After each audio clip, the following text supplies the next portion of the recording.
All right, Rich, here we are. This is officially Disney's 100th birthday. So congratulations to Disney. And with that, we've done our Disney top 10. So what do you think of our lineup tonight?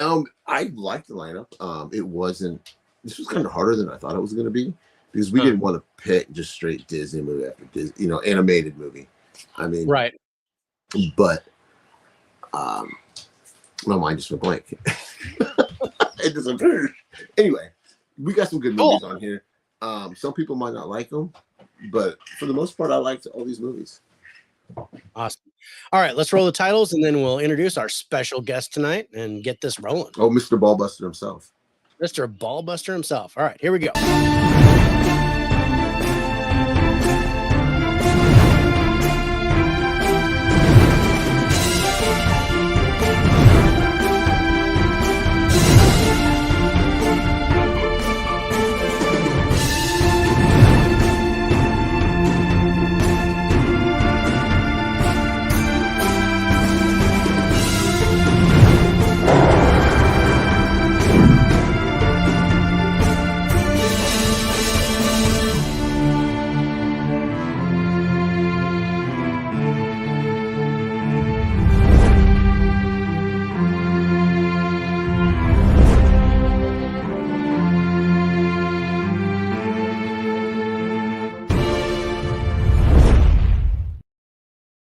What's up, my friends? Thank you for joining us for the Faces for Radio podcast, where we are presenting our top 10 Disney movies. I am your host, David, aka the 4K Lowdown, and my co-host is Rich, aka Turner Fan 77. How you doing, man? I'm doing pretty good, brother. How you doing? I'm doing pretty good. We have a really special guest tonight. We do have a special guest, and let's go ahead and bring him out. The man who absolutely demanded to be on this show tonight. No, he was like, no, you're putting me on the show. I am the Disney King. So let's introduce the Disney King. It is Pop Culture 33, Evan. What's up, my friend? Thank you for coming back to us. What's up, Evan? Thank you for inviting me and asking me to come on this lovely show. Oh yeah, we begged and pleaded for you to be on the show. I almost had to get on my knees. He was on his knees. I didn't mean it like that. I meant like to beg. Oh, I thought you were talking about ball busting, and I put two and two together. We want to say what's up to Corey, who's on. What's up, Corey? Corey, how you doing? Harrison's on. Another Disney fan. So, Evan, I know. I mean, mainly from your, telling me, but I know that you are a huge Disney fan. So where does your love for Disney come from? Is it just? I think as a kid, I just was Disney and films and everything. The parks have just been such an important part of my life, and that I end up doing it. And then I got my master's in American history, and I needed a subject. And I was kind of done with the founding fathers. I did my BA on John Adams and stuff like that, and I wanted to do something else. And then I found the book on Walt Disney and World War II, and it changed me and my projection. So I did that, and I wrote this lovely long thing all on Walt Disney and his effect on our culture. So, and then from then I just start. My wife said I only did that so I could buy like all the books that are behind me and stuff like that. So I just love everything about Disney, and so I don't know what to say. You're going to tell them my scores tonight how much I love Disney. Oh yeah. So yeah, I wanted to. So this is my best friend Mike. He normally pops on Facebook, but he's like, I can't see anybody's chats. He was talking to me today, and I'm like, that's because everybody is on YouTube except for you. So he has made it onto YouTube. Thanks, my brother. I appreciate that. And here he goes. Yeah, I made it into the current decade of technology. Congratulations. Because he was telling me, he goes, well, I watch it on my TV. And I says, well, then you're watching it on YouTube. And he goes, yeah, but I can't chat on that. So I chat on Facebook. And I go, well, just go on YouTube on your phone. and do it that way. I says, I love it because if you're on Facebook and YouTube, then it looks like we have an extra person on the live, and that's awesome too. I would take that. But no, it's cool. So he gets to chat, and then everybody else gets to see his chats without us bringing it up on the screen.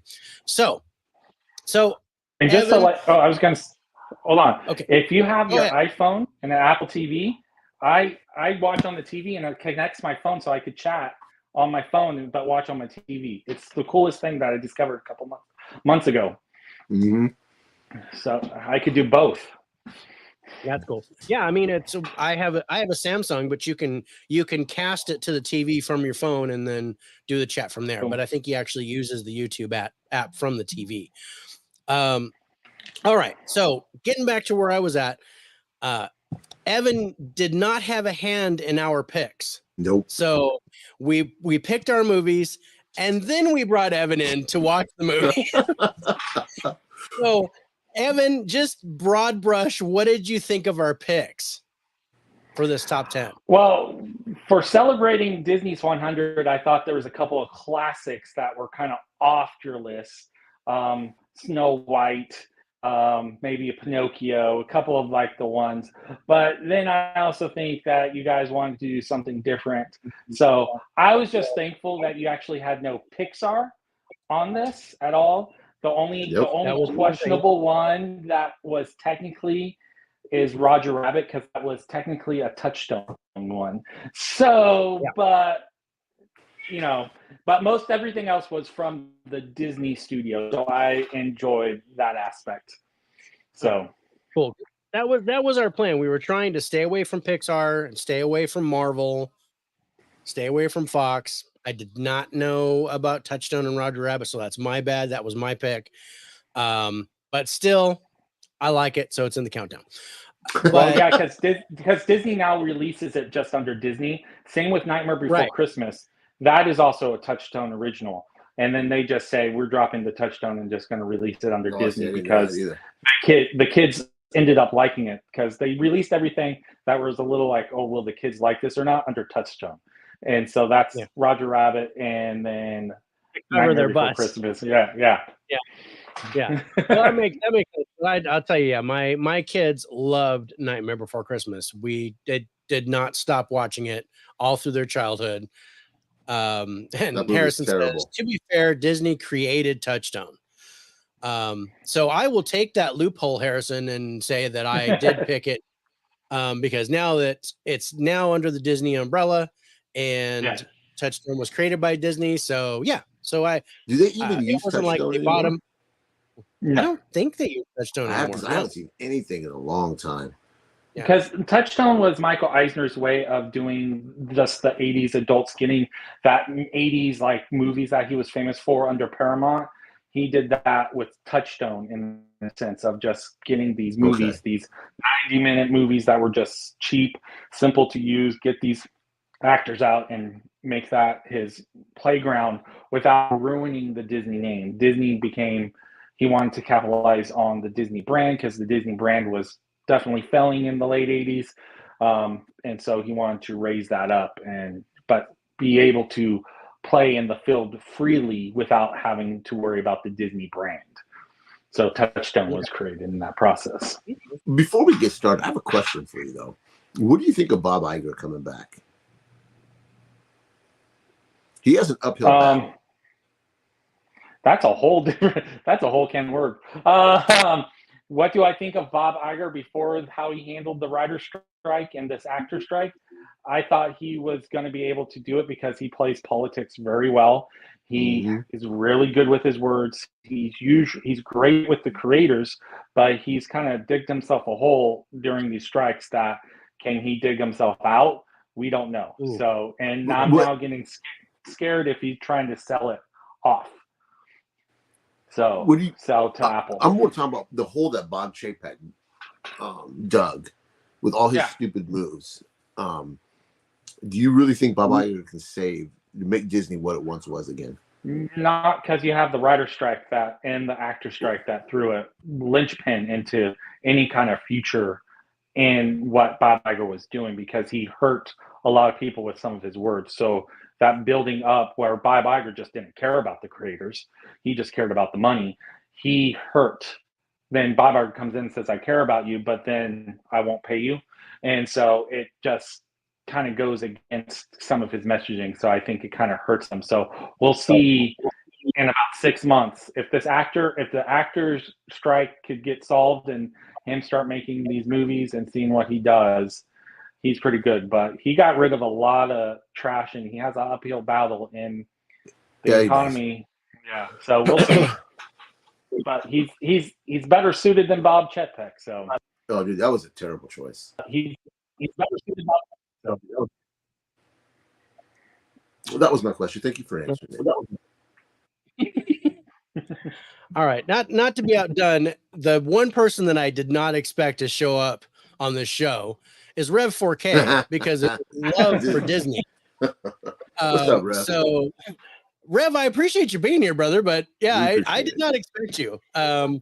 So the invitation is there if you want to hang out and just keep trashing the movies, but because I always love to have you. But you know, this is probably not the show for you. He's not a Disney fan, but I will tell you that there's very few animated movies that we picked in this group. So maybe there might be some Disney stuff that you like because a lot of what we grabbed was live action. Yeah. But yeah, I know famously that Rev is not a Disney fan. Yeah. All right. So Rich and I drafted 6 movies each.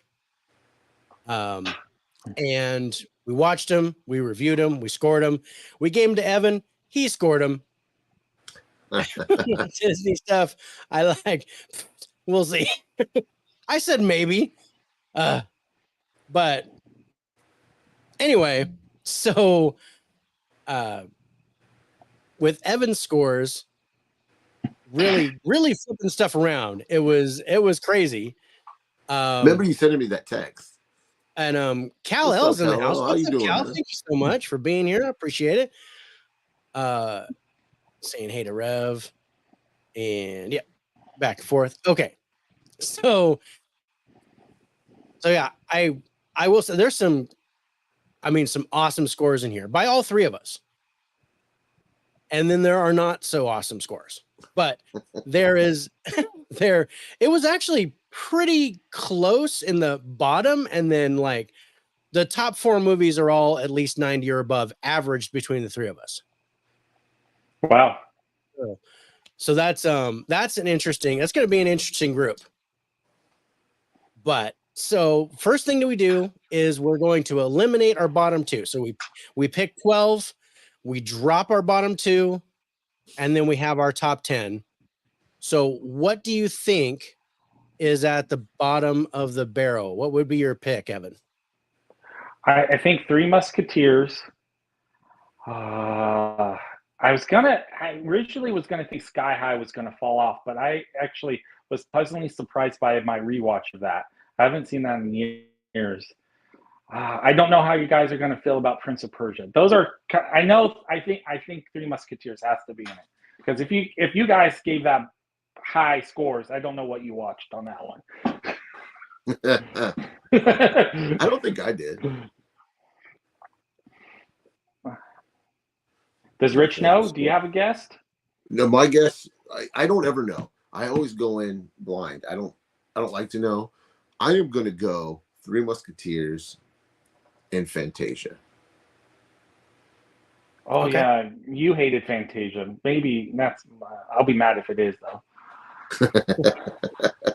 He did not like Fantasia. So yeah, Cal says Lion King is number 1, but Michael says Remember the Titans is number 1. Or I think he did not watch Remember the Titans. He watched 10 minutes and he shut it off. So I think he's thinking Remember the Titans is at the bottom. Rich said, I know nothing. All right. Well, then let's go to our number 12 movie. And I have a little bit of a special thing that I did this time. I took a quote from each of the movies that are in the countdown. So I'm going to show the quote and then see, because you guys both predict that Three Musketeers is the lowest one. I'm going to show the quote. Let me know if you think this is from Three Musketeers or something else. Thank you. You broke my fall perfectly.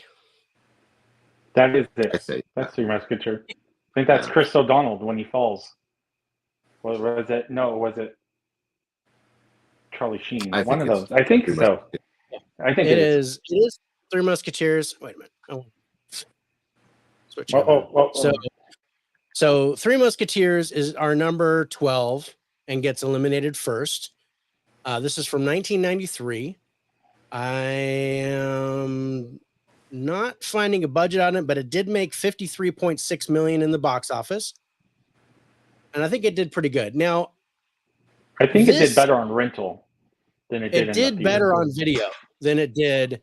I don't know how this movie was terrible. Oh man, I love this movie.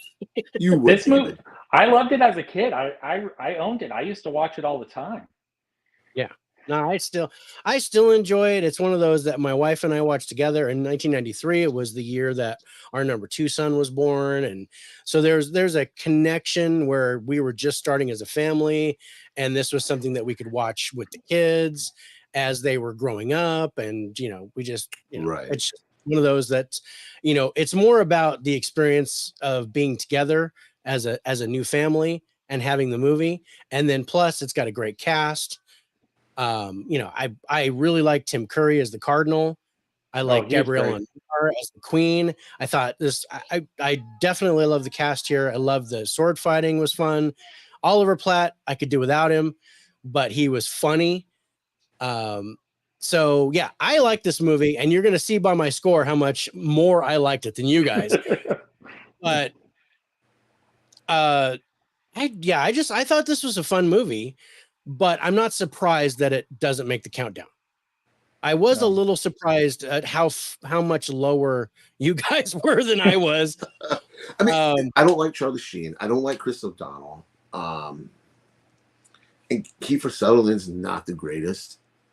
You got to be joking. I thought he was still good on this one. I think Kiefer Sutherland. I like Kiefer Sutherland. Yeah, I like older Kiefer Sutherland. I don't like the 80s. I like him in Lost Boys. He's fantastic in Lost Boys.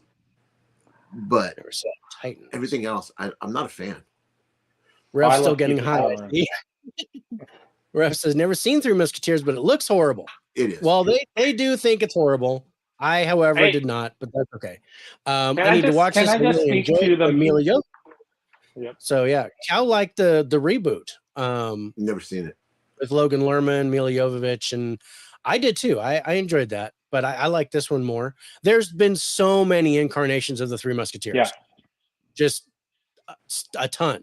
It's so funny. When he picked Three Musketeers, I thought he was talking about the animated one with Mickey Mouse, Donald Duck, and a much better film. That's a much better film. Turner, just keep it simple. You don't like anyone. I did like Tim Curry.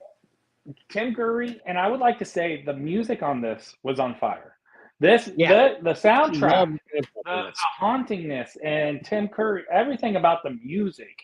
I think that was my highest score on this movie because that's a killer soundtrack. And I was like going when the music is impressing you more than the script, you have a bad movie. But I think this was one of those, like, at the time, it's in the Jungle Book live action, Squanto, all these like Disney like historical live action fantasy adventure movies that just were cheap, and this one was, they tried to get all the big actors at the time and it just didn't work out. Well, slow your roll. You didn't like the Jungle Book live action from a few years ago? Not the few years ago, the one from the 90s. Oh, I don't remember that. Yeah, it's the guy who plays Bruce Lee in The Dragon. It was the guy it was Jason Scott Lee. Scott Lee. Yeah. It was I think, was it just called Mowgli or no? That's the sequel. Was it actually Jungle Book? It's Jungle Book, and then there was a sequel called Mowgli. Oh, if I remember correctly. How did I miss that? That's what I remember. But I do remember Jason Scott. Yeah, that was horrible. I'm glad I had fun with it as a kid, but I was 10 around this time, so. But yeah. Yeah, I didn't see it. Even the candy bar sucks. Come on now. Hey, Three Musketeers candy bar is good, Rev. Three Musketeers candy bar is good.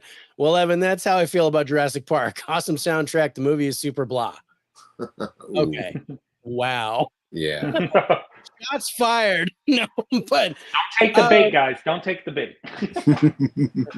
Don't take the bait. That's troll bait. But I mean, as far as our highlights go, that we all gave 10s to the cast, and Evan and I gave 10s to the music.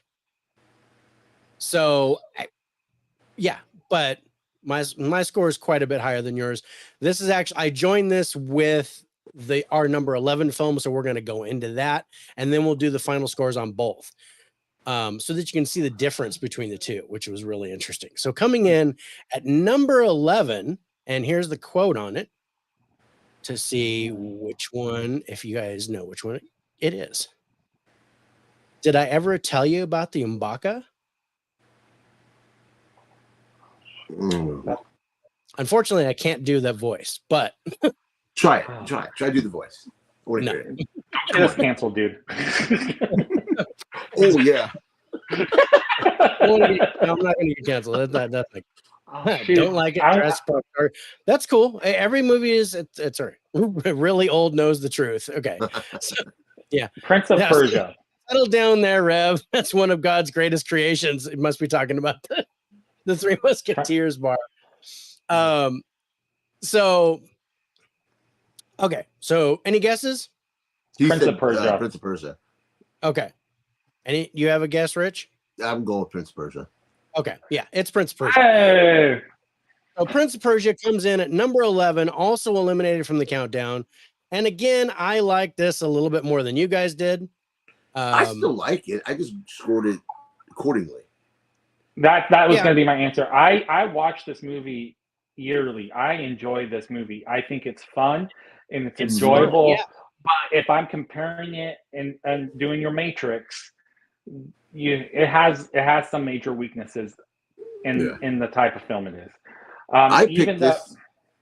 No, sorry. Go ahead. I was going to say, I just felt every person Wall did a good job was a little miscast.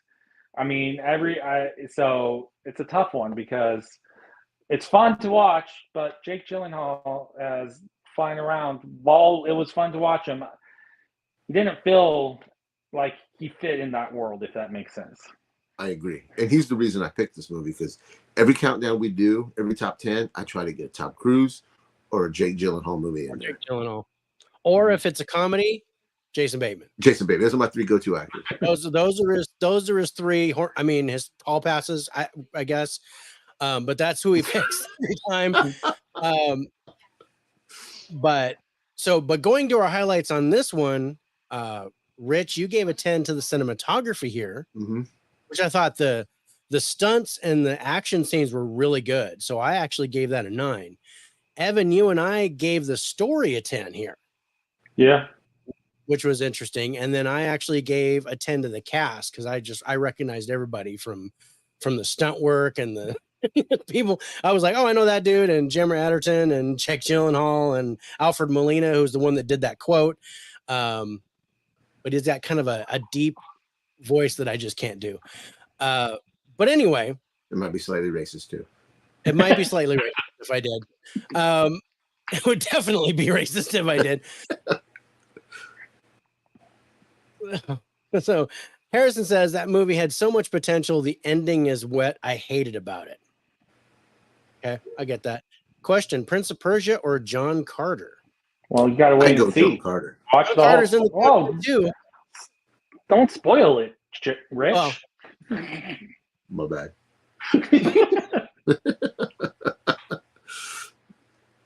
All right, so we're taking a look at our final scores here in a second. But I mean, of the two, looking at the scores, you guys obviously liked Prince of Persia more than Three Musketeers. Yeah, I'll rewatch Prince of Persia. I would never watch Three Musketeers again. Yeah, I'm shocked about that. I own Three Musketeers. I haven't watched it in years, but I probably will not revisit it until another like 30 years. I did not enjoy this time. Unless I'm going through a Tim Curry and trying to watch all of his films. I could see that doing that with my son or something because he's such a great actor. He is. Okay, I could see that happen. Yeah, Tim Curry's amazing. I've seen he's done every type of role, and he's awesome. So, what was your favorite Tim Curry role? Now that I'm kind of in the ballpark, Evan, what was your favorite Tim Curry role? Oh, If you had to pick one right up top of your head that you watch all the time. Home Alone 2, and then he's in Legend, and I love him in Legend. Yeah, Legend's my pick. He was so good in that. I agree with that. Yeah. And Clue, can't forget Clue. Yeah, I like Clue. I like Clue. Can you just kick him out? I mean, you can't say stuff like that. Yeah, no problem. See, I also hated Princess Bride. So did and yeah. You would like it if Tom Cruise and Jake Gyllenhaal were the ones getting married. If Tom Cruise and Jake Gyllenhaal were I might watch. That'd be funny. I'd pay for a reboot with those two in it. That'd be fun. What if Jake Gyllenhaal, Tom Cruise make a movie with Jim Carrey? What is he going to do? Oh, that'd be tough. What? Yeah, I don't like Jim Carrey. I can't stand Jim Carrey. So I would still go to the theater and watch it. Hopefully they shoot him and he dies at the beginning. Wow. All right. Tell us how you truly feel about Jim Carrey. Oh, really? Be honest.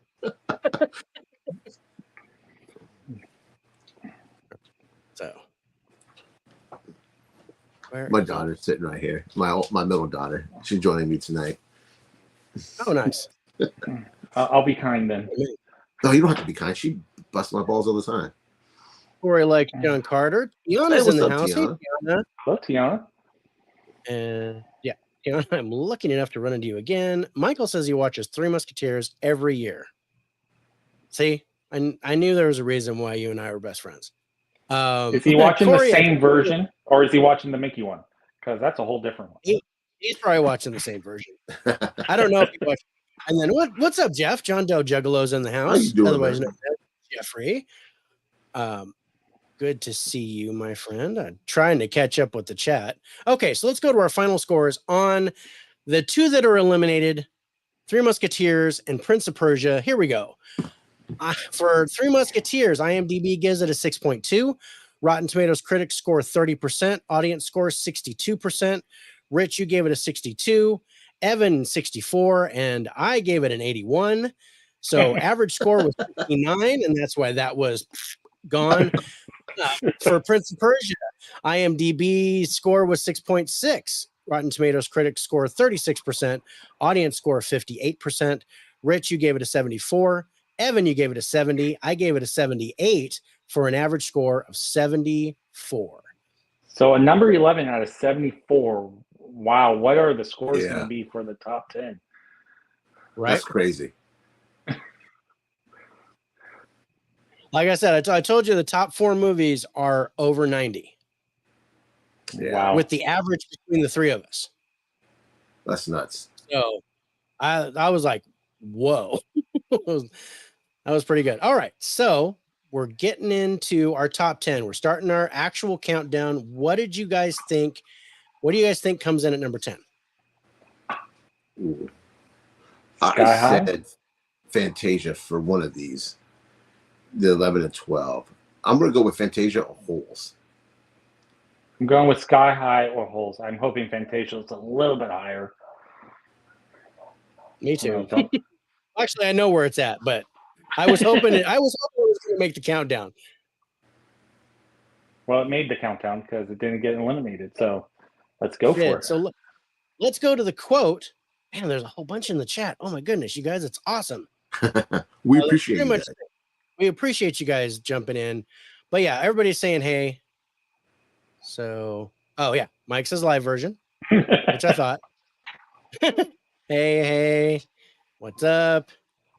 Home Alone 2, Pennywise, and Scary Movie 2. See, Was he in Scary Movie too? Scary Movie 2. Or yeah, Scary Scary Movie movies also. are terrible. I didn't. Those I are watched so the first one. I've never seen the other ones.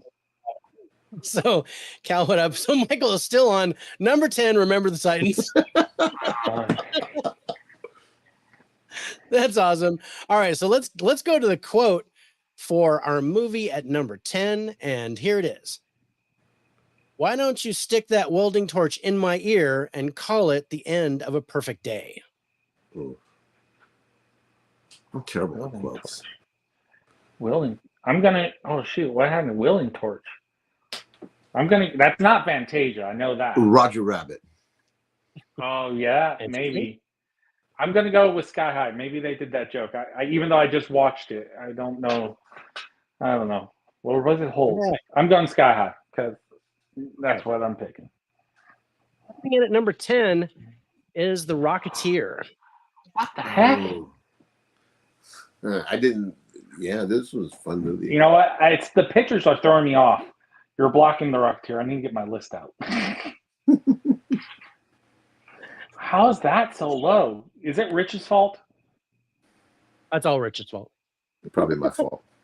I remember loving this movie when I was a kid, but man, and then you became cold-hearted. This was a fun watch. I will tell you this, that our scores are all within 1 point of each other. Really? Oh yeah. Wow. So it's not my fault. I still want to blame you. You can blame me.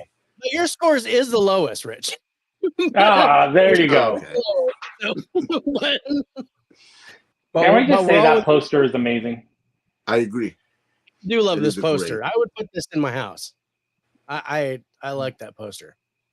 Cal says Rocketeer should be higher, super underrated. It gets a good score. Just keep in mind this is only number 10 because it's over 74. So wow. Holy cow. So it's still a really good score.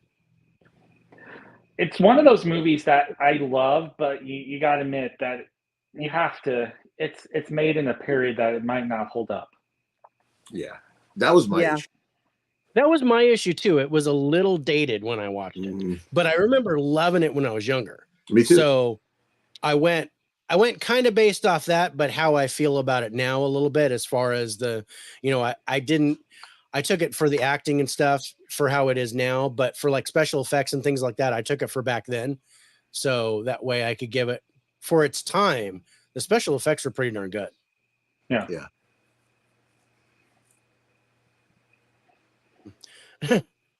Turn I'll be surprised if he likes any movie on here.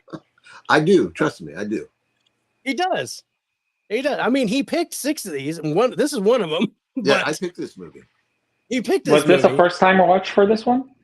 No, I hadn't seen it in years. I think last time I seen it was in high school. Maybe right out of high school. Jenny is awesome in this one. I love Jennifer Connelly, and you can never go wrong with her. You can never go wrong with her. I mean, even up to Top Gun Maverick, she still looks amazing. Oh man, yeah, she does. Yeah. So what was it about the movie that you picked this, Rich? What was there? I mean, it was just. Well, I picked it because, like we said earlier, we weren't trying to go heavily easy Disney picks. I wanted to pick something that I knew I used to love and hadn't seen it in years. So I was like, okay, let's add this just because I wanted to rewatch it.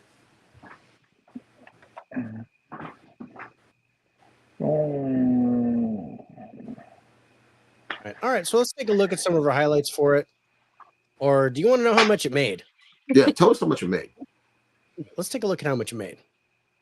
I like that. I didn't end up doing that with Prince of Persia. It did make a lot.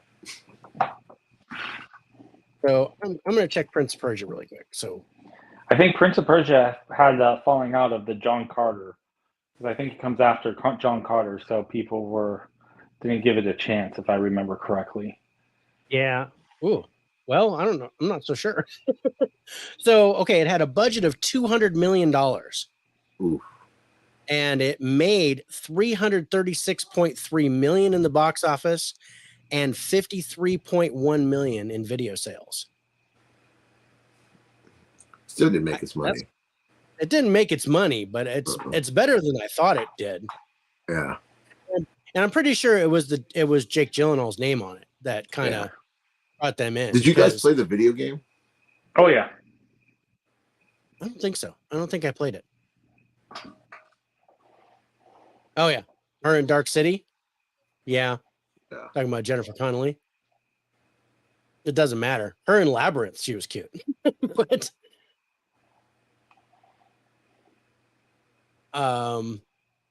yeah. And then Rocketeer, let's do that.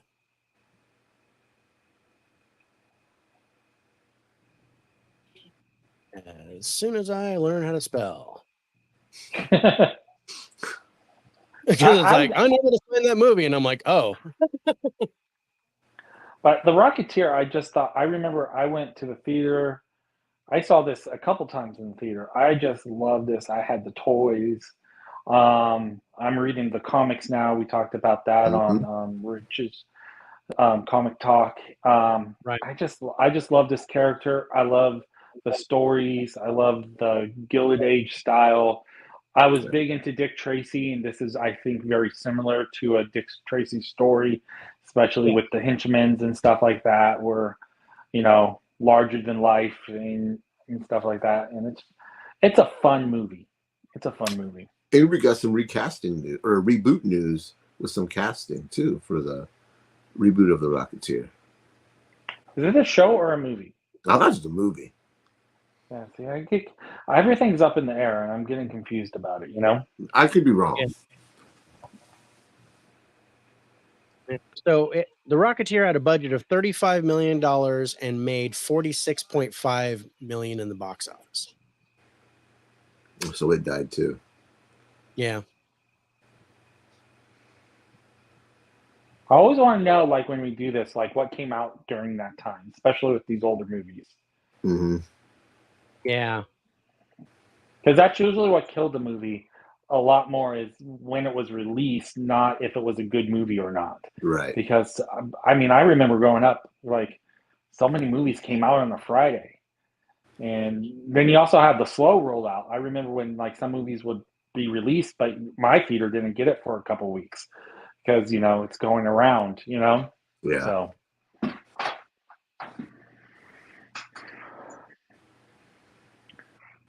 Nice. Let's go to our highlights for The Rocketeer, see where we were at with him. So, Rich, you and I gave the cast a 10. Evan, you gave the wild card a 10. Yeah. Which was really interesting. And then, a lot of 8s and 7s for both of us. Evan, you gave a 9 to the story. It's my type of story. And then Rich, you gave a 10 to the plot, which means the trailer and the synopsis you really liked. So totally cool. Let's go to our final scores on The Rocketeer, coming in at number 10 in our countdown. IMDb is giving this a 6.5. Rotten Tomatoes critics score 67%. Audience score 65%. Rich, you gave it a 74. Evan and I gave it a 75.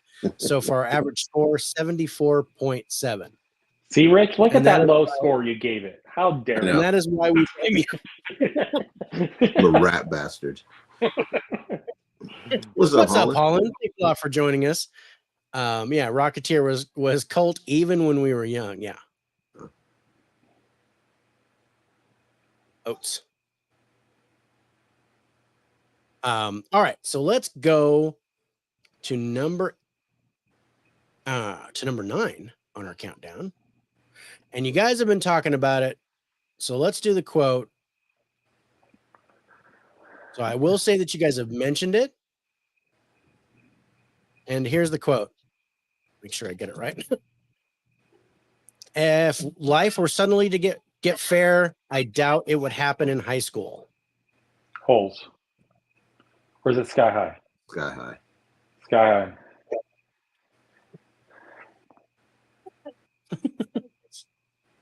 Where now is it gone? But yes, it's Sky High.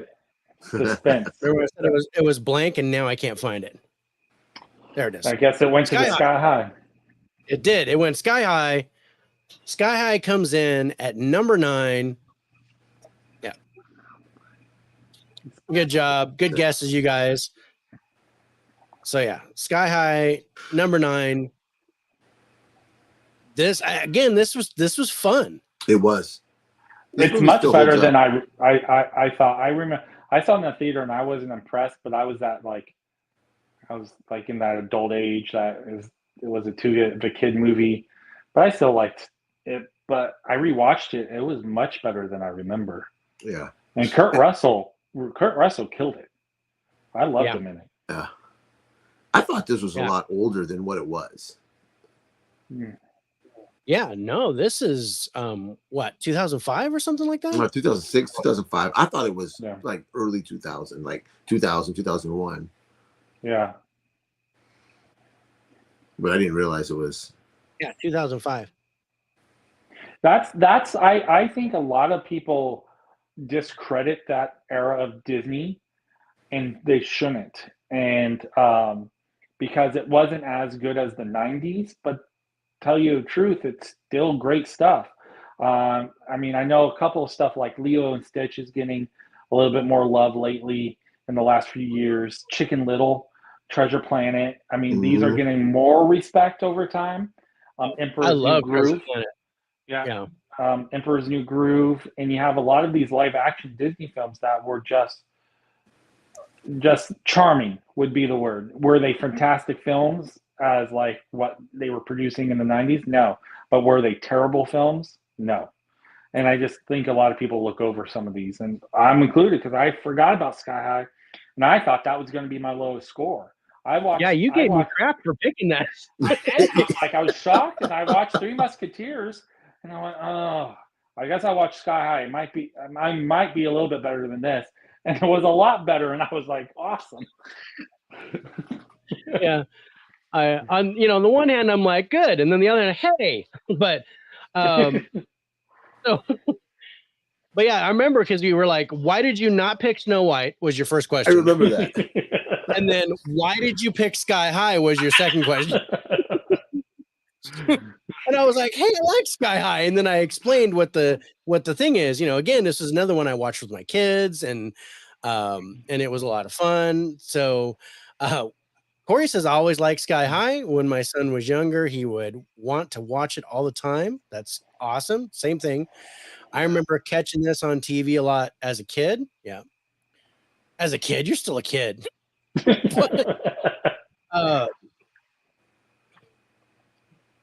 Yeah. I mean, considering all my kids are older than you, Harrison. So, but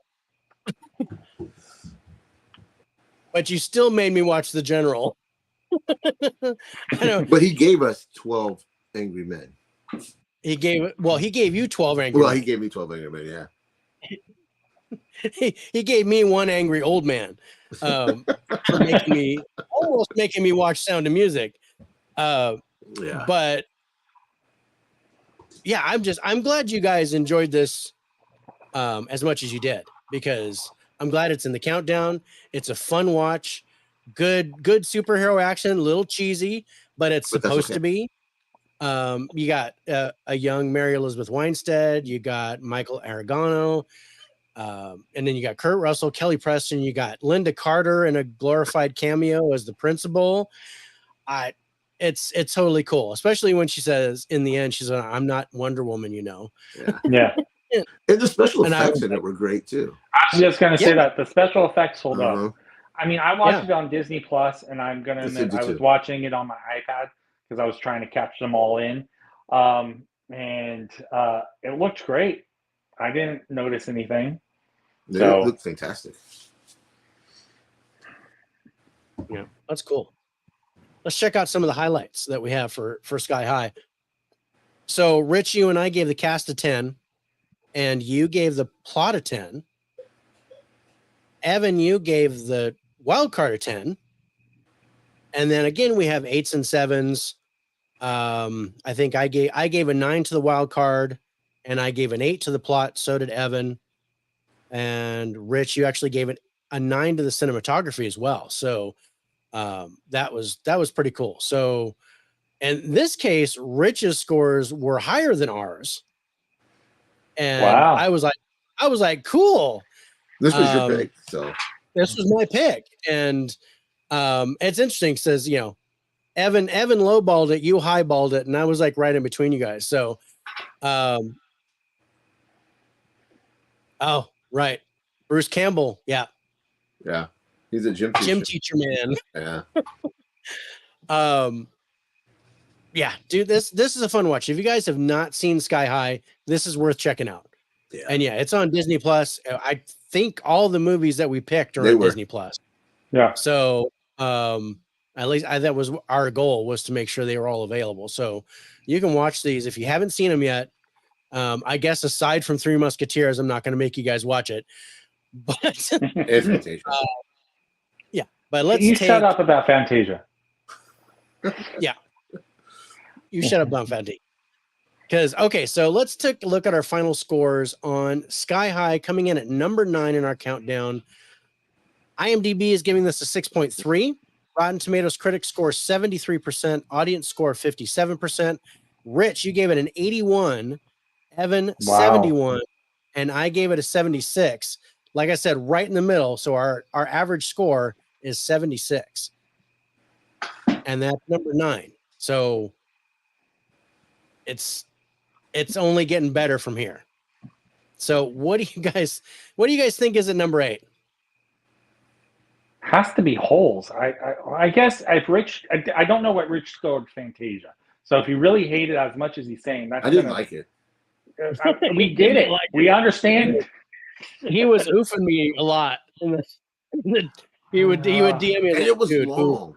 I was like, oh my God. It is pretty long. And you didn't even watch the whole thing because it's been edited, and I'll talk about that later. I gotta say something about that when we get there. Holes. I have to go with Holes because how is that much higher? It's a fun movie, but it's not a great movie. If we're that high in scores, I'm gonna go Holes. Let's see the quote. Holes.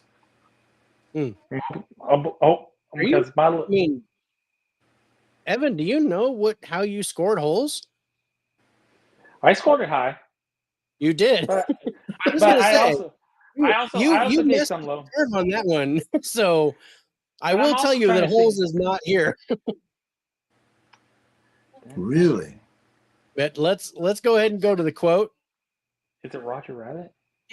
Gee, thanks. Well, so long. Rabbit. I'll be seeing you. Yeah, Roger Rabbit. Roger Rabbit. I'm looking at my scores now. Well, no, because it was the only quote I could find from the movie Fantasia. Stupid. You ruined it, Rich. You ruined my life. I appreciate what it was, but this did not need to be this long. Animation was great. The music would have been okay for 15 minutes. And I don't know how this is a musical. Yeah, it's not a musical, but they're not singing dialogue. It's music. True. That is true. This is Walt's way, because Walt grew up in a time where classical music, like that kind of music, was just part of life, and he started to see it fade.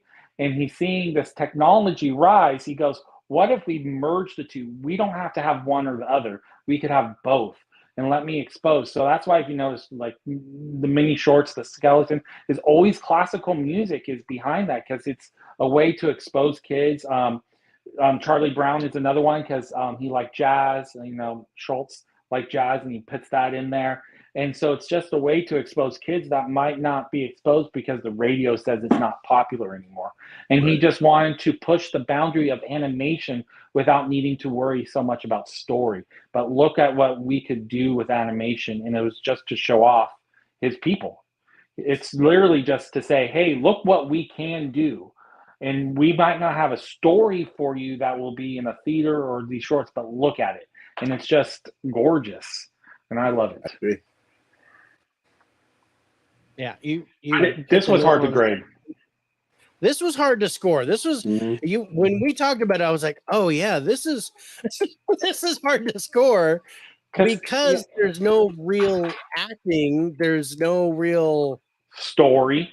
There's no real cast. I mean, am I counting Mickey as a cast? So, yeah, so I was like, okay, we'll take the default 4 for cast, and for story, we'll talk about the individual stories and things like that. See, this was one that I felt I had to put on here, and because I had a classical upbringing, so I grew up on classical music through my grandparents who did orchestra, and they built their own string instruments and did all kinds of stuff. They were in a string quartet, so I was around that my whole childhood. And so Fantasia, this was one that my grandmother would let me watch anytime I wanted. And this was just the killer movie for me because I could just sit there and listen to it, and the music is beautiful and the visuals are cool for 1940. This is phenomenal. It's better than some of the animation now. Yes, it is, and you can tell this was all hand drawn. I mean, that's what it needs to go back to. Here. This was all hand drawn. It's like, nice. I mean, nice. I am Sorcerer Mickey. Oh wait, I actually forgot about it too. I'm even having him on my watch. Yeah. And so I'm a big. So Harrison says Fantasia is one of my favorites. It's an animated orchestra performance. Yes. See, we just know. I just want to say, what is that, Mr. Potato Head's quote to Ham? You're uncultured swine. Yeah. Rick is just uncultured swine. That's all he's got to say about that. Yeah, he's just uncultured swine. What is your favorite story out of? I could tell you which one's my least favorite one. It better not be the one I actually liked. Is it the horses? What are they called? Centaurs? No. Okay, I don't like that one. Me neither. I only like one, and that was a dinosaur. The Centaur one was probably one of my least favorite. But yeah, Sorcerer's Apprentice is just phenomenal. That's like, and I love that made that whole movie for me. Ancient Empire, the monster, the demon one. I love that one, and I love the flowers. Oh, I don't know what that one's called, but the look of them when they're like the snow. What is it? What was that? It's white, and it's. You know what I'm talking about? Yeah, I think I know what you're talking about. Yeah, but yeah, I don't know the name of that one either. I don't know the name of it. It's early on. In the dinosaur one, look how they depict the dinosaurs. They're just a little bit different than how they're depicted. And I liked that. Yeah. Yeah. So Fantasia had a budget of $2.28 million, made $83.3 million in the box office. That's a lot of money. And that's only domestic. So what year did this come out again? 1940. Yeah. Think about the year. Internationally, it made $832. I sit corrected. It made $800 internationally. Well, do you know why? In Australia. Well, it's the war. He couldn't send it over. Yeah. Oh, yeah. It was released November 26, 2020 in Australia and made $800. Yeah. Yeah. So but yeah, it was released, November 13th, 1940, and then released again in 1985, and then released a third time in 1990. Yeah. Didn't they do a sequel to this? Yeah, they did in 2000. Yes. Was that any good? I love it. I like that. I almost picked that over this. The well scene, Donald Duck and Noah's Ark. I mean, it's wonderful. But you know what? You're going to hate it anyways. Yeah. Yeah. Dell says Fantasia is a classic, nice pick. Thank you. Of course, the ostrich one is funny. Yeah. I did like the ostrich one. Yeah, so let's check our highlights on it. We all are at a 10 for cinematography. We are all at a 10 for wild card. Because as far as animation goes and the artwork and stuff, this is top notch for 1940. Like you said, Rich, there's animation here that's better than what we get today. Yeah. And it's amazing. So aside from that, Evan, you have 10s in the plot, cinematography, of course, direction, and music. And then I have 10s in acting, plot, and music. And I gave a 10 to the acting here because of how the movie makes me feel when I listen to it and when I watch it.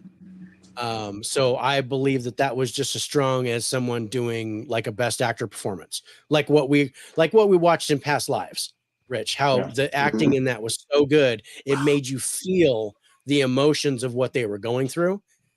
That's what Fantasia does for me. I could feel what was going on with the artists and the music and the way they put it together. So good.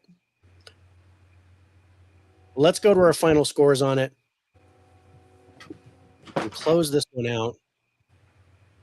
And don't forget, like, this movie is, to Rich, he is edited. So this movie has been edited by a couple of minutes.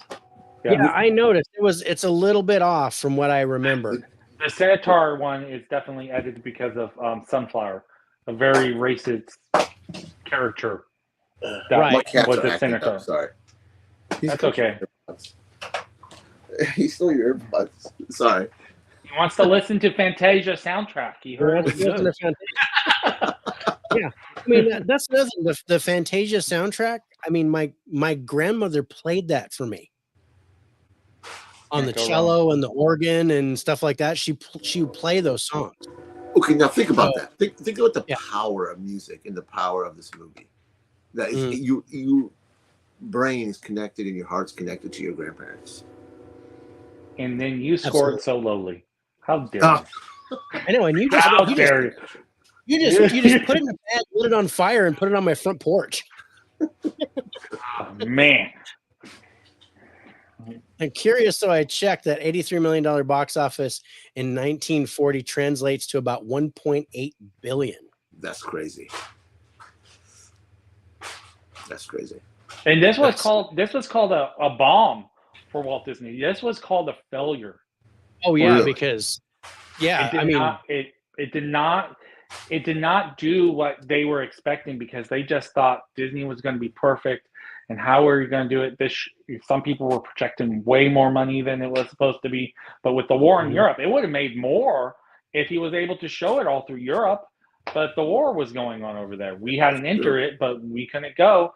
And so it was just a beauty. And if you think about this, and if you look at the progression from Snow White to Pinocchio to what they do in Fantasia, we're talking like 100% better each time.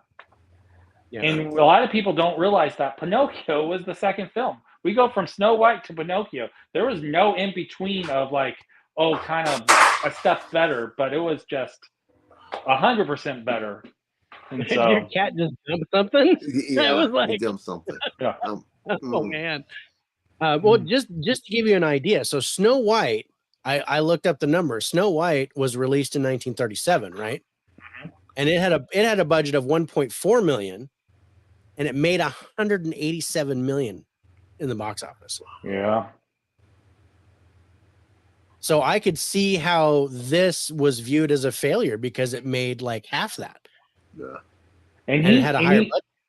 And he also made special theaters to watch this in, to add more speakers. So when George Lucas goes to, like, remember he makes THX to make surround and sound like that, he steals that from Walt Disney, who said, I want more speakers in theaters. So you, in like LA and major cities, he said, put more speakers in your theater so you could have a full orchestra sounding thing. Yeah. I did not know that. So he was a forward-thinking man, I tell you. You would have to be the established company as good as Disney was. But we also forget what he had to fight against. Don't forget the number one animation studio at this time was Warner Brothers. And Warner Brothers was working against them at all times, and he was making it. And that's why when you look at some earlier cartoons, Walt Disney made some racist cartoons. Not going to hide it. Racist cartoons. Yes. And that was what sold. And we sometimes hold him to say, hey, why did Disney make this? Well, he had no choice. If he wanted to make anything, that's sold, and that's what he did. I mean, literally, that's the popular. But right when he's able to sustain his own company, those races, he makes, I'm not going to say because Fantasia has an issue and some other movies has issues, but across the board, his company goes a complete different direction than what Warner Brothers does. Because I got to say, if you watch earlier Looney Tunes, they are extremely racist through the 70s.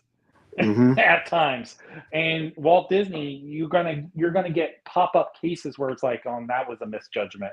Where Looney Tunes was flat out racist for a long time, and some of their sticks. So, yeah, a lot of people don't give him credit for that. That he kind of took animation and made it a serious a form instead of just a fun stupidity form.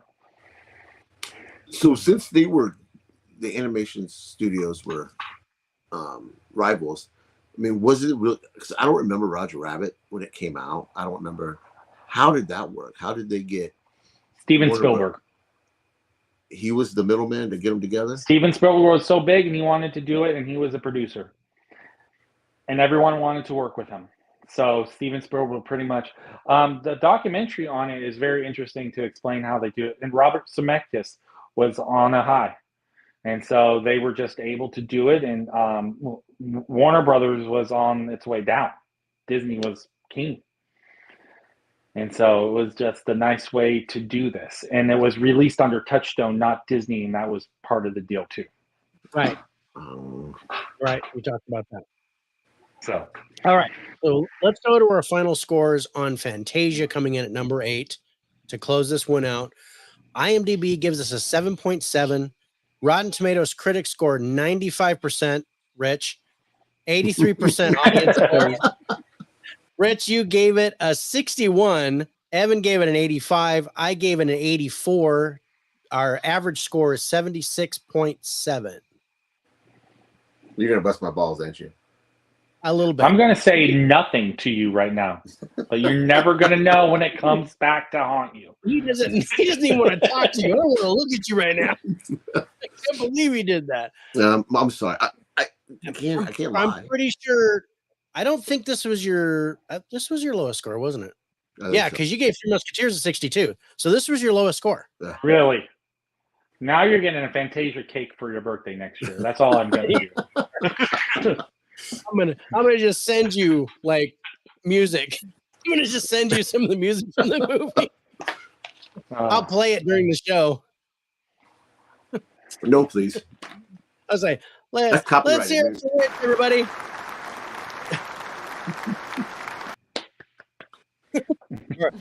But it's still a work of art. That's you can't deny that. You can't deny the animation, even the music.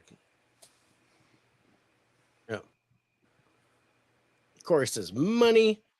Dell says Disney slowly changed their trajectory, but still plenty of issues regarding race, even into this century.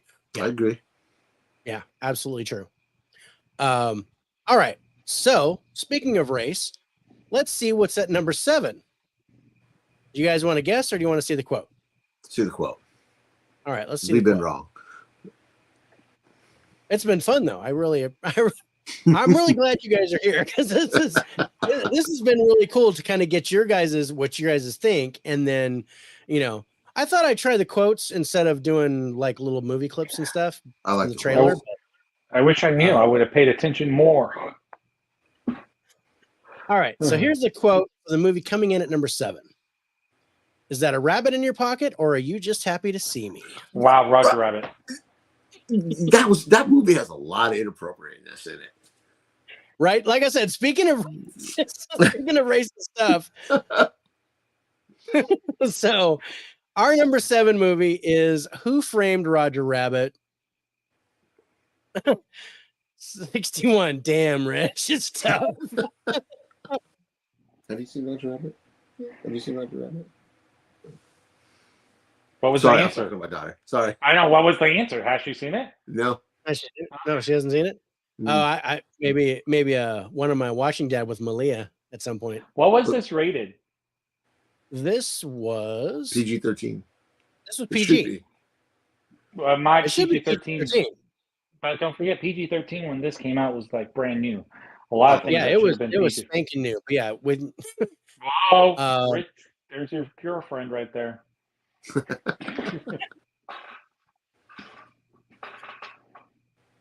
Talk about a movie that's had some hard time with physical releases. So,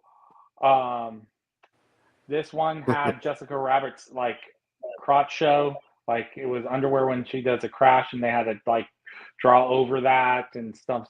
It's some crazy stuff. Talk about oh no, that was Rescuers Down Under. Rescuers Down Under had a porn scene show up in the window. We don't know who did that, but put that copyright. But when they came out on DVD or was it VHS, when the rats are when Bianca and Bernard, I think that's what flying. There's a window scene and it just had a porn scene going in it. What?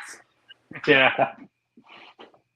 that was when Disney was doing some crazy stuff with, like the whole thing in Lion King where the word sex comes up. Yeah, I remember in the that. sand when the cloud, yeah, and then the castle in the Little Mermaid apparently looks like a dildo. They were like, there's just crazy stuff like that's what that reminded me of. Harrison said this movie is one of my favorites of all time. Absolutely love it. The mixture of Disney animation, Looney Tunes, especially Tex Avery, is such a great homage to film noir and animation. Yeah. Who Framed Roger Rabbit is still a technological marvel. Yeah, dude. Disney animators used to sneak stuff in all the time. Oh yeah. And yeah, the porn thing was released because they started to outsource to China to have them finish the copy, like the finishing to mass produce it, and that's when they said that's when that got slipped in, and then the Lion King stuff or the Little Mermaid stuff, that's a whole nother done. You never know because Disney has their answers, but you have to question some of their answers sometimes. Yeah. So what was the rating on this? This is PG. It's rated PG. Okay. But we call an 80s PG is really a PG-13 in the day. It's really a PG-13, yeah. There was literally a boner joke in there. That's natural. That's that's anatomy. That's body parts. So this thing, it was nominated for 7 Oscars or 6 Oscars and won 3. One all for technical, right? Yeah, film editing, sound effects editing, and visual effects. They better one for visual effects. Yeah, it needed to win for visual effects, but it was nominated for cinematography, art direction, and best sound as well. So all technical nominations, and then 3 Oscars for it. It had a budget of $70 million and made $351.5 million in the box office worldwide. This is 88, 80. That's pretty darn good. Disney was not prepared for the hit of Roger Rabbit. And really, you gonna wear this? Oh, do you have a Roger Rabbit? Is it bunny ears? No, it's a unicorn again. Let's go for it. Yes. Make yourself look pretty. And make me wear this. We are the faces for radio. Disney. Is it Disney? Yeah. Almost clipped my horn. I can make a boner joke right now, but I won't. Right? I'm a little erect. I look like the dinosaur one.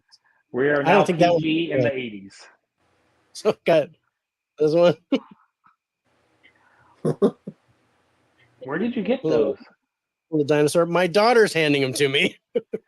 Well, okay, where did she get those? How many does she have? Sheen? Sheen, I guess. That's How Star many do you Wars? have of these? I think these are just mouse ears or something. They look like rams or something. It's a ram. Oh, the ram horn. Yeah. So it's they're ram horns. And they look like, what's those things in Star Wars and Empire Strikes Back that they put Luke in? Stuff them in to not die in the snow. Oh, wow. Damn. We want a new one for every movie. I guess so, yeah. There's a little kitty cat and there's a tiger. I hope someone strange just devil pops horn. into this show right now. Right? Oh, and then, yeah, dinosaur. Guys talking about Disney and showing off his ears. Ears. Flicking my horn. Okay. So yeah, flicking your horn. You're gonna be devil. Okay, you be devil. I might switch a little late. Oh, I like this one. They look like penises. Of course you think that. They're antenna. Oh, okay. He's gonna put penises on his head. They look like penises. You were showing off your side boob last week. Come on. We were. Tasteful side boob. Mm-hmm. So I hope my son's hey, there we go. Rev loved We Who got Framed one, Roger Rabbit. I told you we'd find one that you liked. But he's going to technically say it was Touchstone, not Disney. But which is technically Yeah, he's Disney. gonna say that's not Disney, but Disney made Touchstone. So. Yep.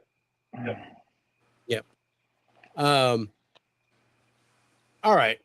So yeah, let's go to our highlights on Who Framed Roger Rabbit. Where are you?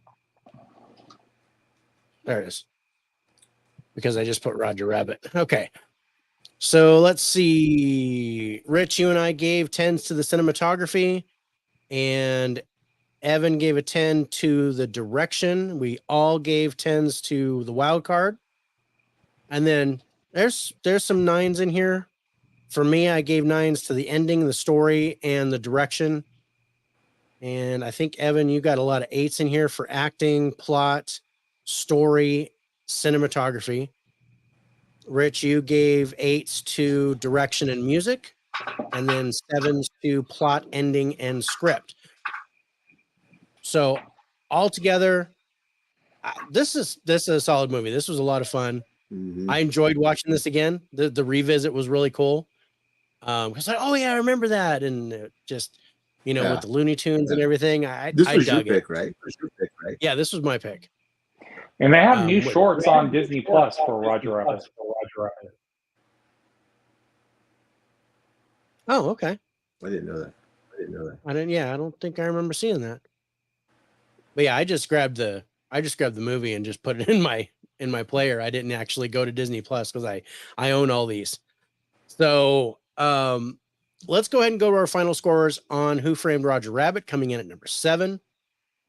IMDb gives us a 7.7.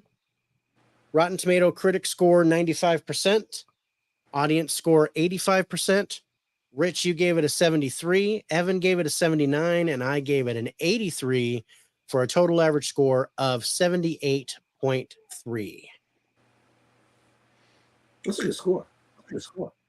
Yeah, that's a good score. That was a fun movie. I really liked that. All right. So now we're getting close to the top 5. Yeah, we are. We're on number 6. Let's go ahead and go to the quote for number 6 and see if you guys can guess it. Only a madman would rave about the times of oceans.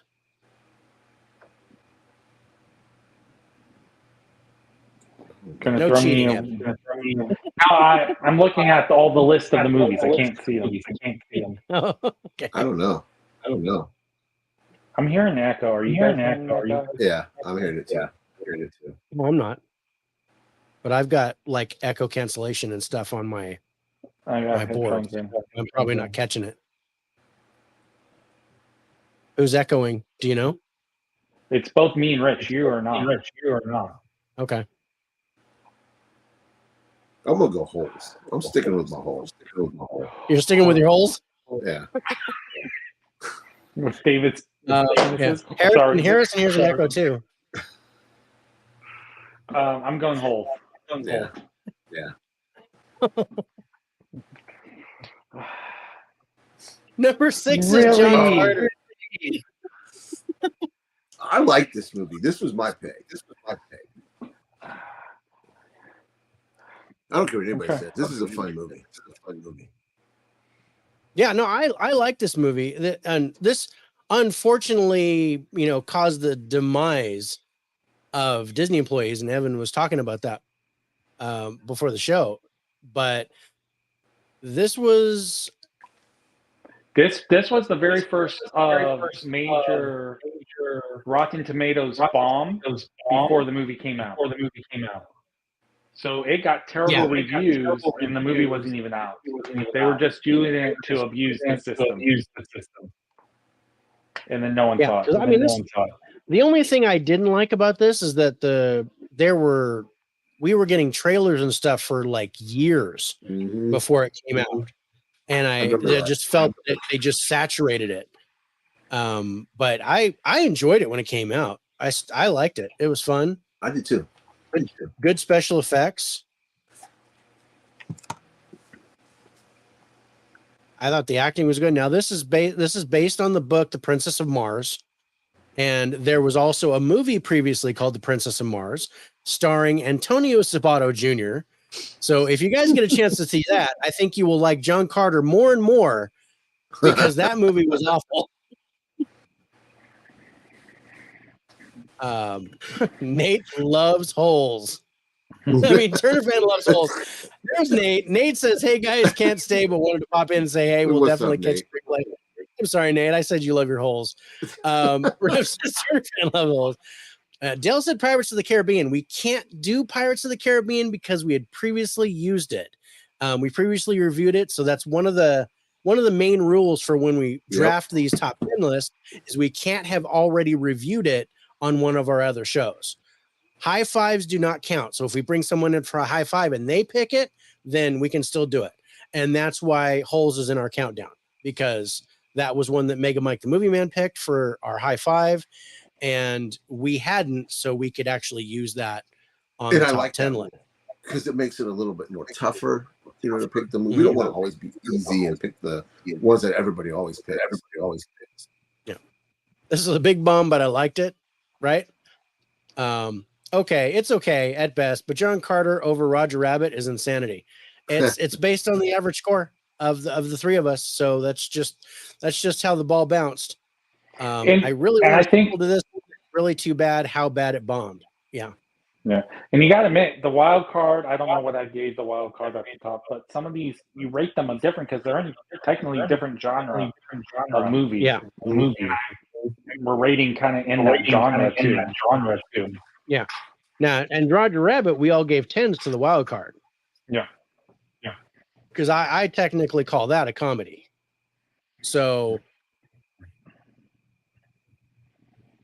and yeah, we were not there with John Carter, but where, we were with, looks like, ending and story and things like that. So we're gonna get to our highlights in a second, but just to reiterate how much money this thing made. So it had a production budget of $263.7 million.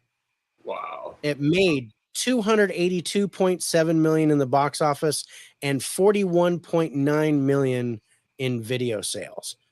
So yeah, it did not. It lost money.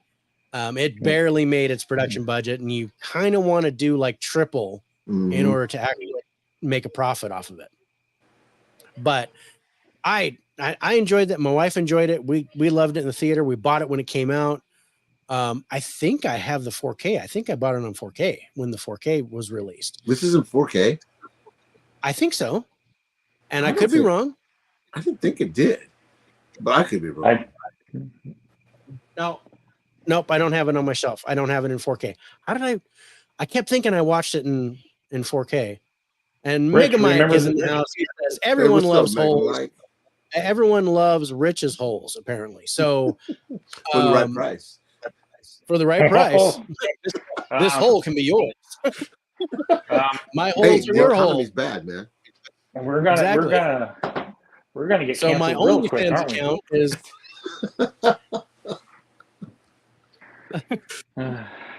Sideboob.com. All right. sideboob, tastefulsideboob.com. Genre schmonra. Roger Rabbit is a better action sci-fi swashbuckling film than Jug. I think Dell's giving us a hard time. Yeah, he is. That's okay. That's okay. We like Dell. I love Dell. He's freaking awesome. Yeah. If you guys haven't seen the movie swap on Dell's channel, you got to check it out. Such a good show. Yeah. It's a lot of fun. I was on it. Yeah. That was really cool. Did I do the pictures? Okay, yeah. So the pictures for John Carter. If you just go into this movie for a fun action adventure, it's a great film. I agree. For once, I agree with you, Evan. For once, you realize how smart I am. Wow.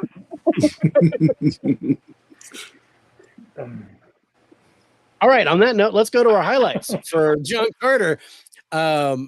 So Rich, you gave 10s to the cast, plot, and cinematography, a 9 to the wild card, and then 8s to ending, script, and direction.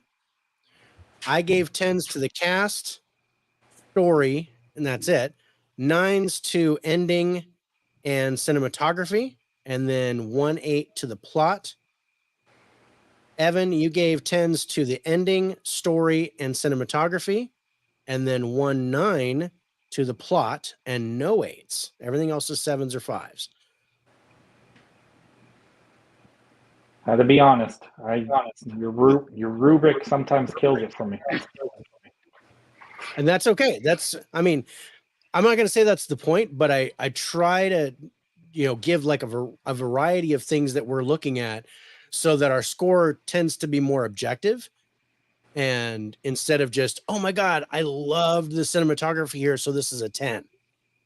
I don't want it to be like that. I want it to be so hard to get a 10. Although Evan was able to prove me wrong. So hard to get a perfect score that I even talked Rich out of a perfect score with his favorite movie. But just barely. But the more you do it, the more you understand the scoring.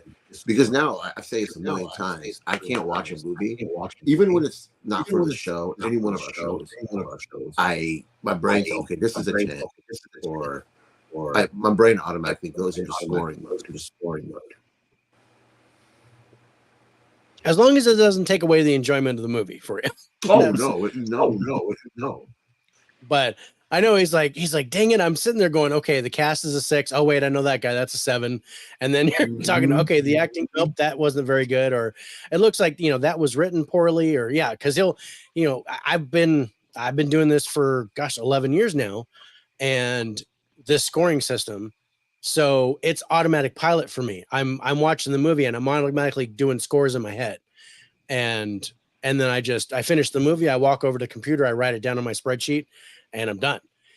But I really like how, and not to go off on too much of a tangent, but Rich and I was doing it just based on the genre. So that would end up doing like way different scores. Mm-hmm. So doing this completely general one that all movies are scored on, this is brand new. This is something that I've only just been doing with Rich on the show. So, and that's been a lot of fun because we're able to actually compare movies across multiple genres. Even though the wild card comes into play, we can still compare other focal points like the cinematography, the direction, the script, things like that. So that's been a lot of fun to actually be able to compare way more movies. Yeah. especially since we've been watching so many movies this year. Yeah, my movie count this year is fucking off the charts. Yeah, I mean, you mark everything, but yeah, you're gonna. I have not watched a movie twice this year. You don't have time. You're gonna be over 700 this year, easy. I think so too. Yeah.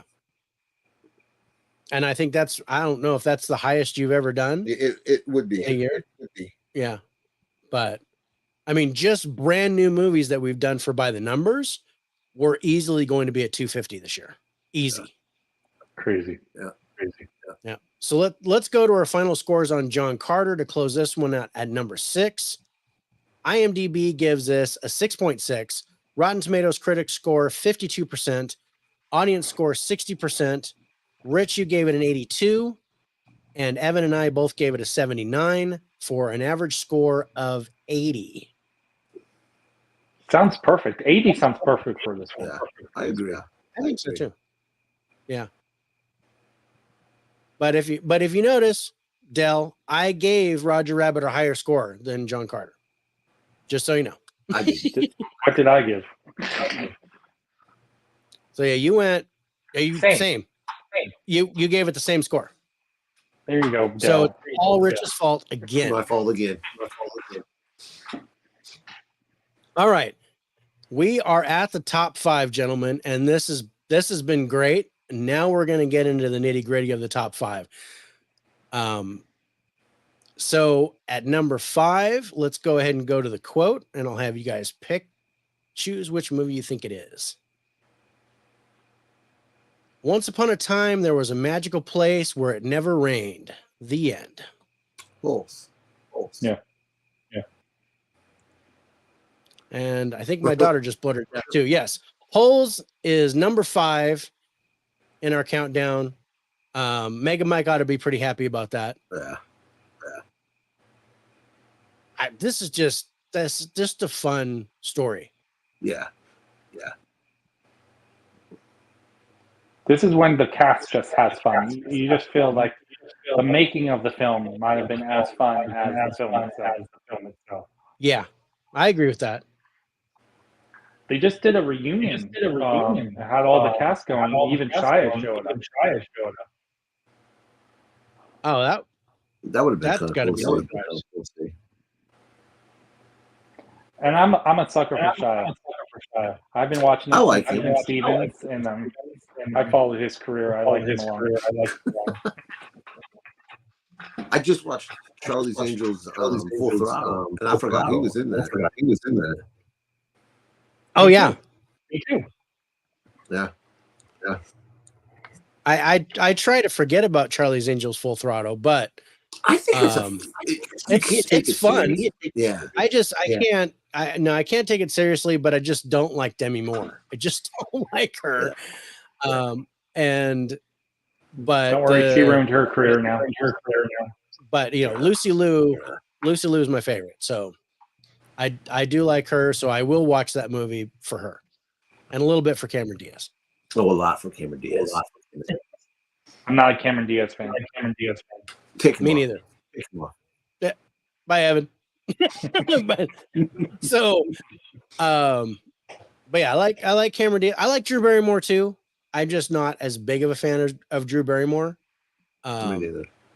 But I think her stuff is decent. Going the Distance, I really liked, and I like 50 First Dates with Adam Sandler. One of the few Adam Sandler movies that I like. I'm not an Adam Sandler fan at all. Me neither. He's so overrated. Yeah. He's actually correctly rated. People just enjoy it. No one thinks he's great at everything. House should be number 1. House? I think it's supposed to be Holes. Yeah. Are you talking Holes should be number 1? Yeah, I know. Mike thinks Holes should be number 1, and I see that, but come on, number 5? That's not bad. And I will say it's all because of Evan. Holes is at number 5 because of Evan. You're gonna see that in the score. 10. That's why I was rating it so low, because I thought you guys were rating it lower. I was, see, Lucy Liu. Oh yeah, but But yeah, but Holes is fun. I like the story. I like the background. I like the whole thing with the shoes and Sigourney Weaver and John Voight and Henry Winkler and the sploosh, which it's so funny because there's a product now that the way they talk about it's exactly like sploosh, where it completely takes the odor out of your shoes and stuff like that, and it's called Poof. I saw it in Walmart the other day, and I'm like, "You've got to be kidding me! This is sploosh." Why not? Why didn't you name this sploosh? You should have done it. It would have made so much money. But I don't think it's made out of onions, but it just is hilarious. So yeah, what is it about this movie, Evan? What do you love about this movie so much? Well, I think Shia was an amazing kid actor. What's her name? Patricia Arquette. Patricia Arquette. I like her. I love that story. It introduces so many adult themes, but in a kid-friendly way. About adults abusing kids, about culture abusing races, and it's just a lovely way to tackle some of these topics without it being abrasive. Okay, I like that. I like that. Yeah, it does cover a lot of things like that. It tells, I mean, like a public service announcement, only you don't feel like you're being told this to your face. It's like it's really you're not being beaten up with it. It's just, hey, and then you come to realize yourself, hey, that's wrong. Yeah. Seems wrong how they're being treated, and that seems wrong how they talk to, especially with Hector Zeroni, how they talked to him and how they treated him just because he couldn't read. And I thought that was the way that played out in the end. And I don't want to spoil it too bad, but it's a pretty old movie. If you guys haven't seen it by now, then you should, because it's worth watching. This was the first time watch for me when Mike picked it. Right? Oh yeah, it was. It was a first time watch when Mike picked it. And it's a book a lot of kids read in sixth grade, maybe, or fifth grade, something like that. Okay, yeah. I mean, it's from 2003, which again, it was like, okay, I thought this was a little bit older than that. But it had a $20 million budget and it made $71.2 million in the box office. So not too bad. It made its money. And this is one of those Disney releases that is going to make more money on rentals than it is theaters.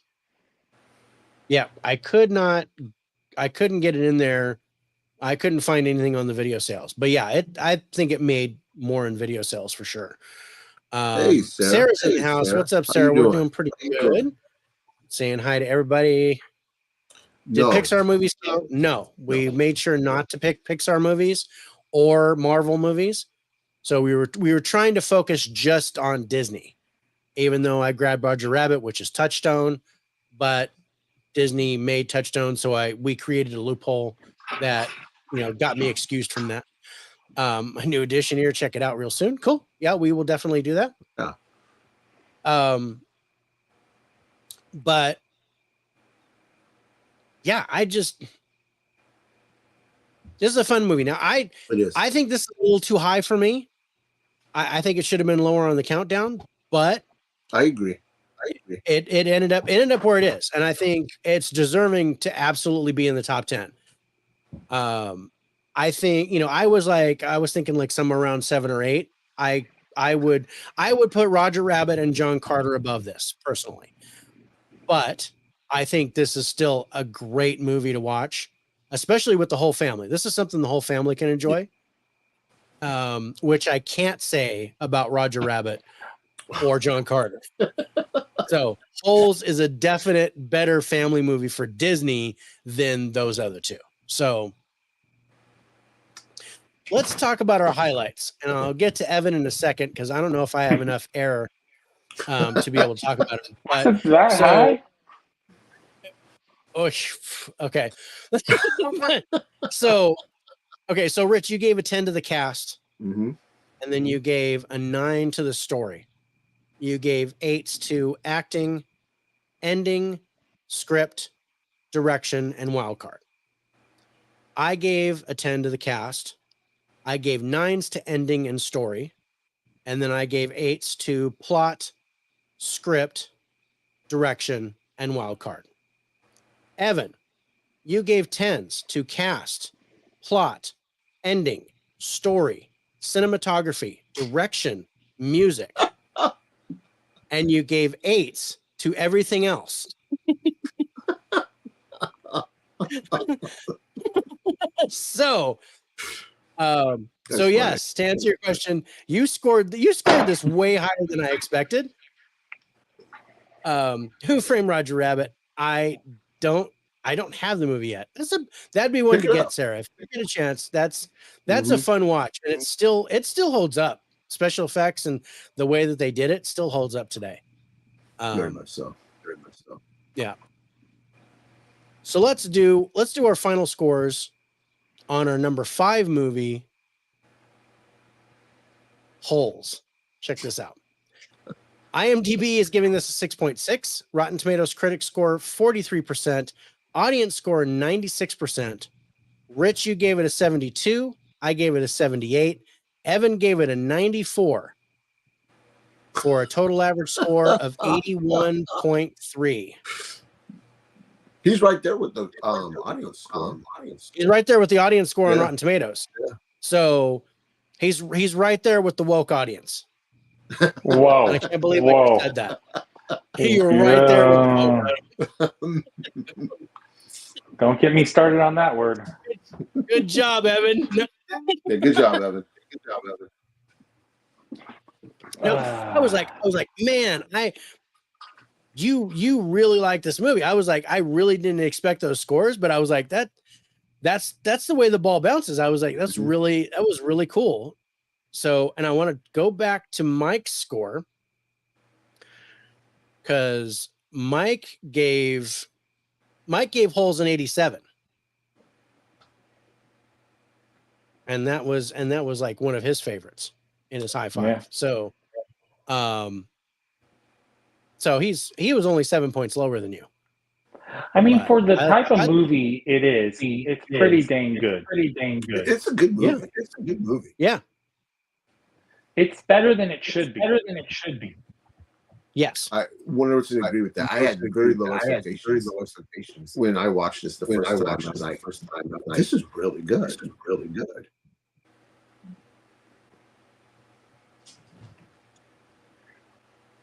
Yeah. All right. So we got 4 more left. And I'm going to tell you, these are the big ones, you guys. These, like, all these have an average score of at least 90. Again, mostly because of Evan, but let's go to our quote for number 4 and see if you can guess what our number 4 movie is. Do I still have to sleep in the cupboard? Beauty and the Beast. Not gonna argue. It's said by Chip. Mm-hmm. Yes. Mm-hmm. Do I get bonus points for that? Sure. Extra cookie coming your way. You get the cookie. So yeah, Beauty and the Beast comes in at number 4. And this is the animated one, not the live action. I want to make sure everybody knows that. And I'm going to double check, but I believe it's 91. Yeah, I think you're right. Early 90s. It's early 90s for sure. I believe it's 91.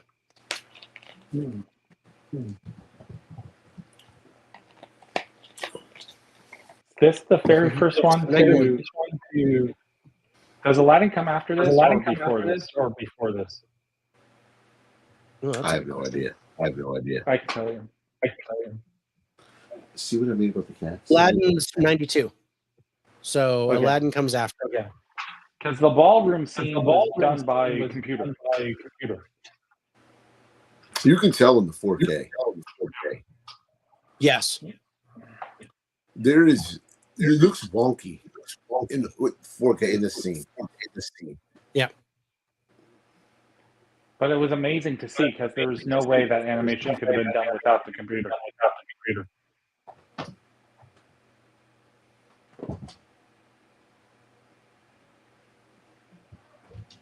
Yeah. I agree. It does. It looks funny. It looks funny in 4K, like it's out of Scooby Doo or something. Like it's it's weird. It's moving weird. But that, to my knowledge, that wasn't a true 4K either. That was up-converted 4K. Yeah, I think it was not a remaster, but I think it was just an upgrade or whatever they call it. Up-converted. Yeah. Not native. Yeah. Right. But I take the musical numbers aside, which are wonderful. This is a fantastic movie. I agree. This is a fantastic movie. There's only one line in the musical numbers that I like, and that's every last inch of me is covered with hair. That's the only line I like. He rips open his chest hair, hamburger meat hanging out. Of Rich? It makes me think of Rich, and get a little man chub for Rich, but it's just funny, and they did not repeat it in the live action. They didn't have Luke Evans do that line because he wasn't covered in hair. He doesn't have any chest hair. They could have put chest hair on him, or they could have had Josh Gad do it because he's got chest hair. That's terrible. I love the live action. Don't listen to Rich. Yeah. So Del says that you guys are still echoing for some reason. Yeah, I can still hear it. Me too. I've been ignoring it because I was just hoping it was on our end. Yeah. No, they can hear you too.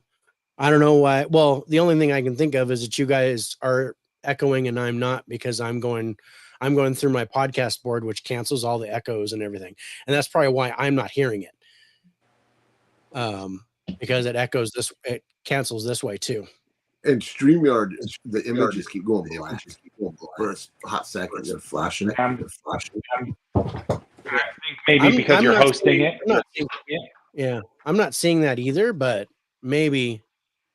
You didn't attach your. No, I forgot to. Yeah, I just realized that. I looked up and I was like, oh, there's only 3. So yeah. But that would have been fun. But we'll do it for by the numbers. That's totally cool. All right. Did I do how much money this made? No, I didn't. So this had a budget of $20 million. Wow, that's which wow. I was really surprised it was that low. Yeah. It made $438.6 million in the box office. So got nominated for Best Picture, first animated. Yep. And that's almost 22 times its budget that it made. Yeah.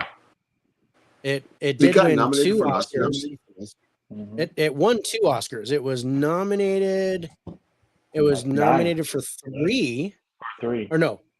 Wait. It was nominated for Best Picture, Best Sound, Best Music, and then 3 nominations for Original Song. Might have been score. Yeah, Be Our Guest, Belle, and Beauty and the Beast were all nominated for Original Song. Oh wow! And Beauty and the Beast won. And then I'm like, wow, that's cool.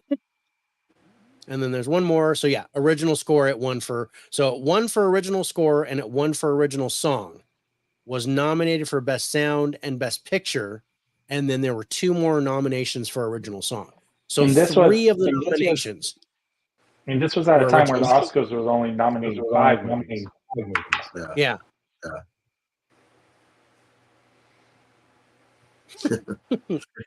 There you go, Michael. Thanks, Michael. Appreciate it.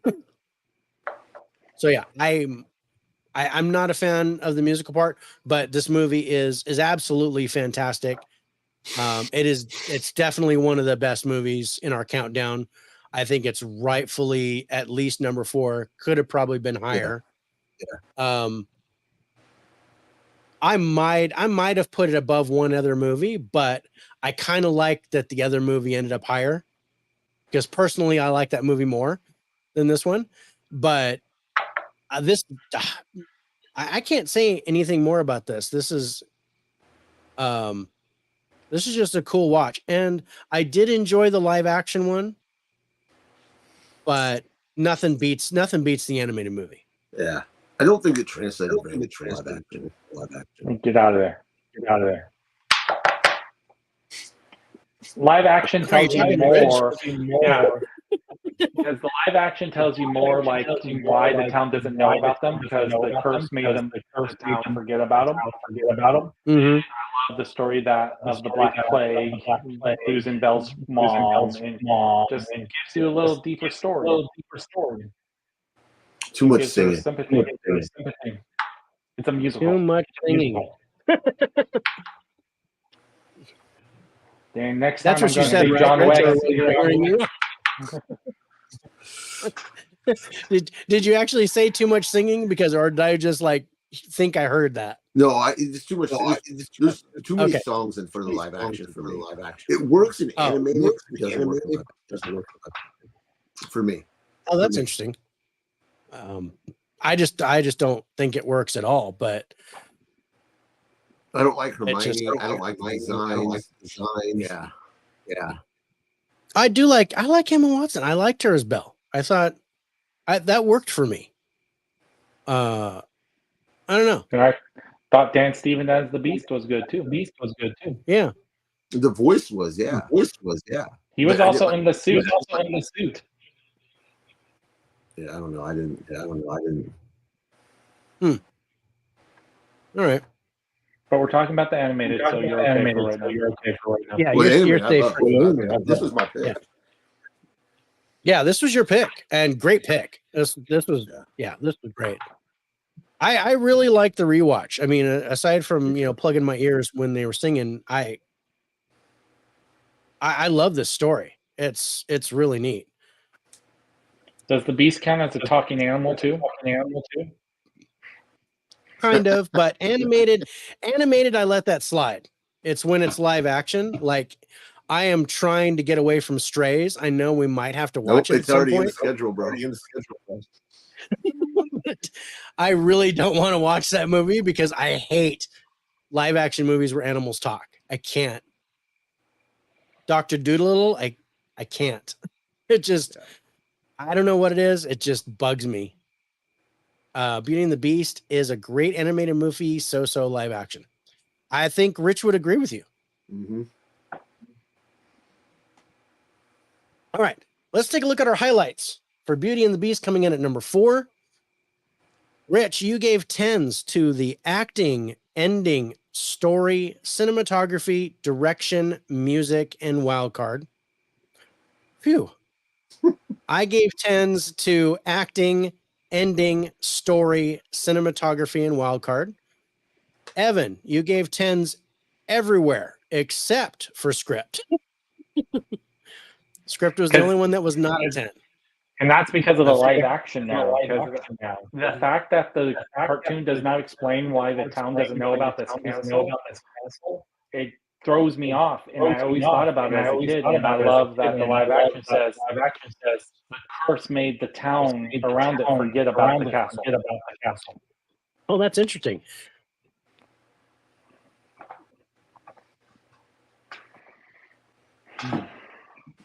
So that's why it got knocked down. Well, I get knocked down, but I get up again. So let's take a look at our final scores on Beauty and the Beast, coming in at number 4. IMDb gives us an 8.0. Rotten Tomatoes critic score and audience score 93%. Rich, you gave it an 89. I gave it an 85. Evan gave it a 98. Our top 10 average score 90.7. Well, that's a good score. That's a good score. That's an amazing score. Mm-hmm. Considering in right. the past month and a half, we haven't had a 90s movie on the by the numbers. We haven't had a 90. Was Oppenheimer the last movie we gave a 90 think so. to, I think so. or Dead Reckoning? Did we score Dead Reckoning after that? It was after. Oppenheimer was after? Yeah. Or Yeah. Okay. Yeah. Yeah. Because I was like, I think Oppenheimer's the last one we gave a 90 to. Yeah. Yeah. I mean, there have been good movies, but nothing like that. Not top tier. I thought Creator might have done it, but it just didn't quite make it for me. I did like the Creator a lot, but it just didn't quite make that mark. But we got Barbie coming up. Dave's going to give that 100. Oh my God. I don't know, bro. I think visually it's going to be amazing. Yeah. I just don't know if I can get past, and I don't know if I can get past it. I really don't. I don't know if I'm going to be. I'll finish it, but I don't know if I'm buy it. Just to buy it. It's probably gonna. I'm probably gonna get the Steelbook or that stupid shiny slipcover one. I don't know.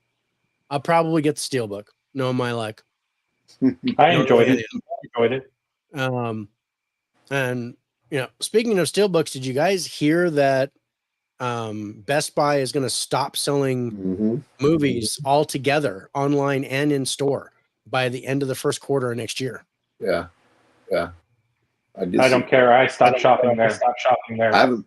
The last thing I bought from there was the Spider-Verse Steelbook. Yeah. Last thing I bought there was in 2002. You're fighting. I wish that was it. But I was having trouble getting new releases. Best Buy was the only place I could get the new releases without just ordering them on Amazon, because Target was no longer carrying it. My Walmart wasn't carrying it. That was the only place I could count on the new releases being there. And now they're going to be gone. So I'm just going to have to do all my stuff by order. I'm just going to have to order everything. Yeah. So it was disappointing. It's been like me for the last year and a half. Because our Target is the only place. Remember, all views and numbers are options of the great men making the scores. This is especially true when you get to Remember the Titans. All film is subjective. All film is subjective. The fact that you only made it 10 minutes into the movie, you really need to watch the rest of the movie. Yeah. So I'm just saying. All right. So let's take a look at our number 3 movie quote, and let's see if you can guess which one it is. If you start singing, I'm going to throw up. Oh shit. That Remember the Titans?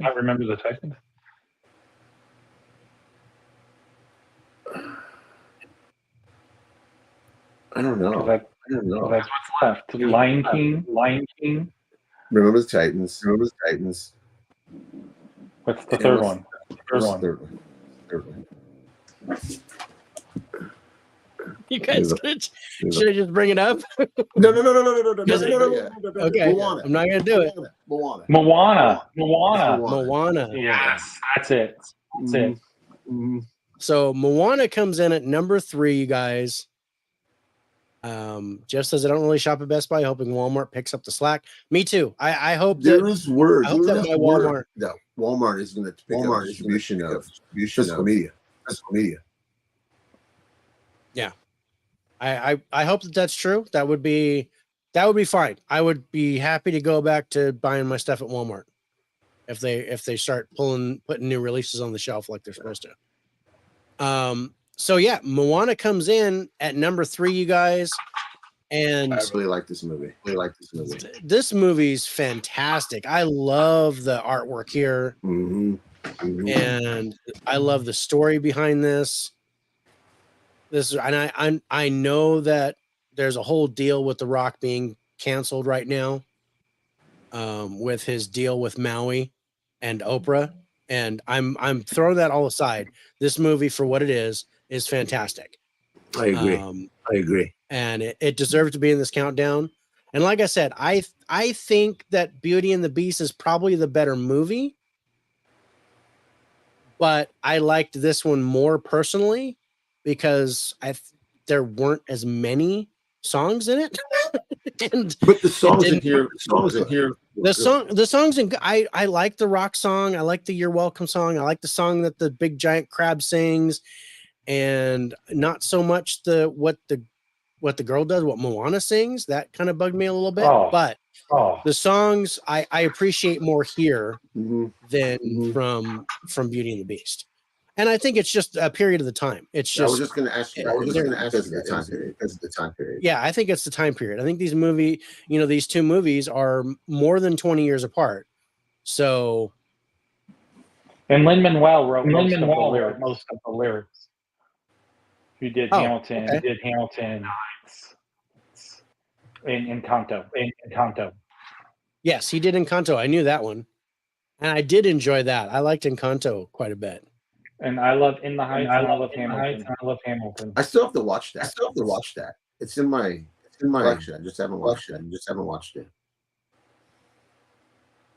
Yeah, I've seen the play because my son was in the play for In the Heights, but I have not seen the movie, and I'm not interested in seeing it. But that's just me. Hey, Rich, can we do a musical top 10? We need to. Yeah, let's just do it. You want to see a whole bunch of tank scores?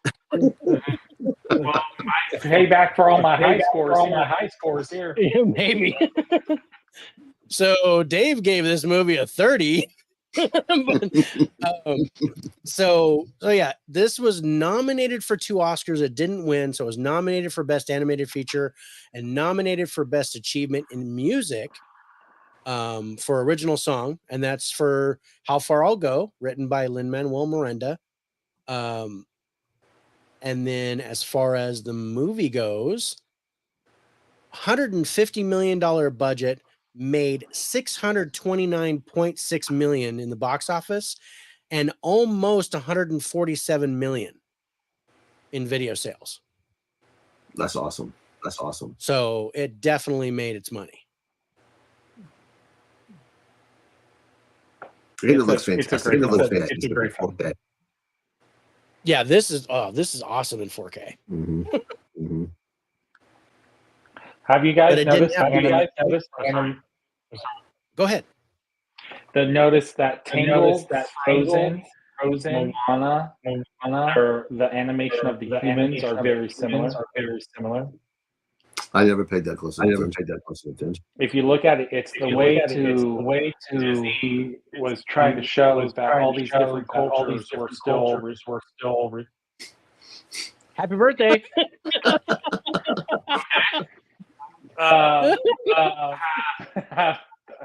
They're all related. Holy moly! Happy birthday again.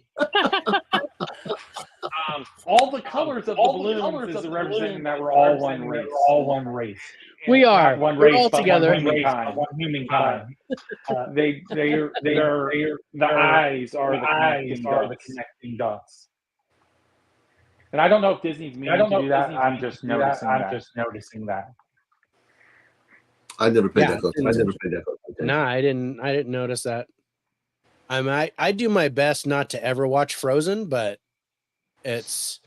Malia used to love that movie. So much. I love Frozen. Three times a day. No, my granddaughter loves Frozen. It's. We just had to buy her a pair of sneakers with Frozen on them because she loves Elsa. That's like she's. I'm all for it. All on board with that. But so when Frozen's on, I'm like, okay, I'm gonna stay in my office and not just leave it closed so I don't have to. I still have to hear it, but at least I don't have to watch it. But Frozen's a great movie. It's just too much singing bugs me, and I've seen it too many times. But Moana was a great rewatch. I Mhm. I really enjoyed rewatching it. It's super funny.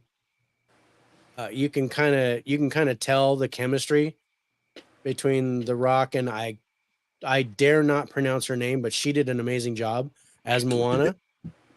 Do you think it's too early to make live action? I think it is. I think it is. I think it is. Me too. Just leave it alone. Just leave it alone. Are they doing a think live that- action? I You think know? that Yeah. The Rock and the girl who did Moana. With the actual people. Yes. Okay. I don't know how oh yeah, 2025. It might be delayed because of the fires in Hawaii. They can build a soundstage. They can do anything with CGI. But the point they wanted to do was film it on the island. Yeah. To my knowledge. They can go anywhere. They can go anywhere. They can go to any of the other islands. Only Maui was devastated by the fires. They could go to Kauai or Kona or any of them. Molokai. They can go to any of those. I wouldn't go to Oahu. There's just too many people. They need to go to one of the remote islands to do it.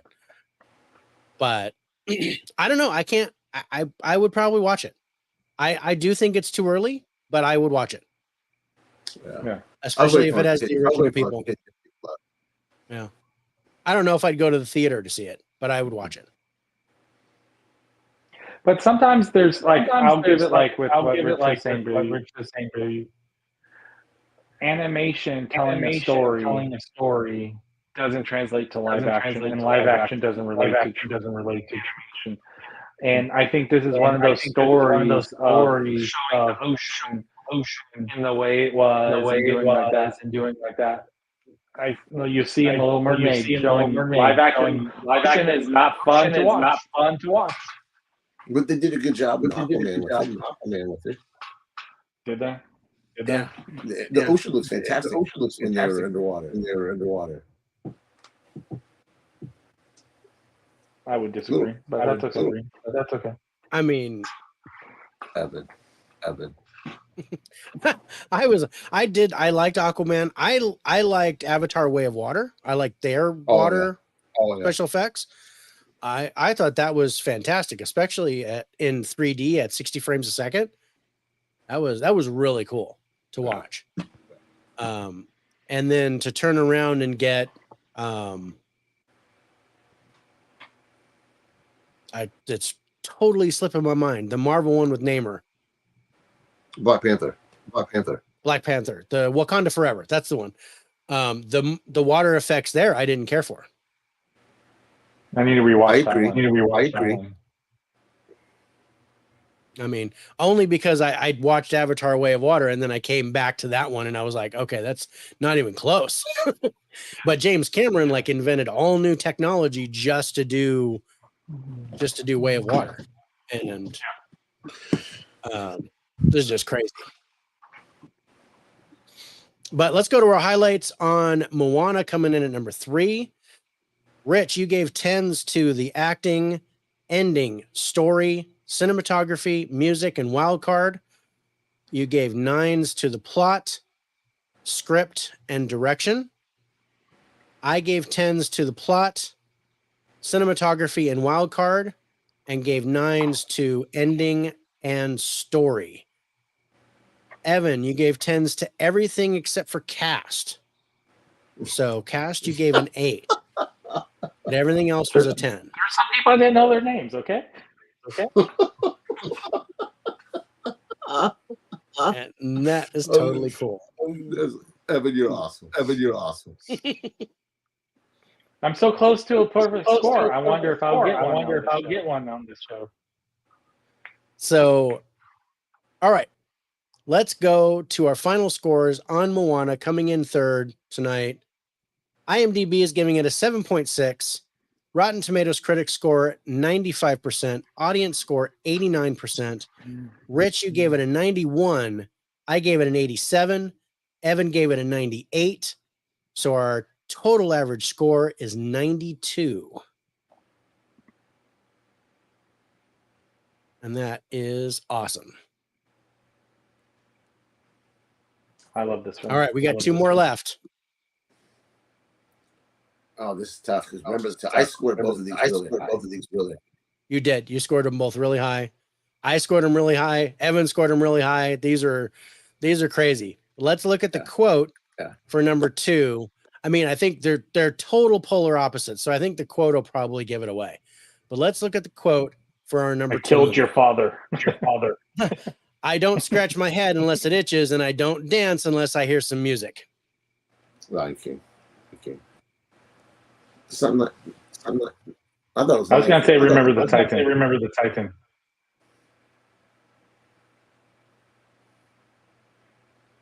Oh man, I wanted this to be number 1.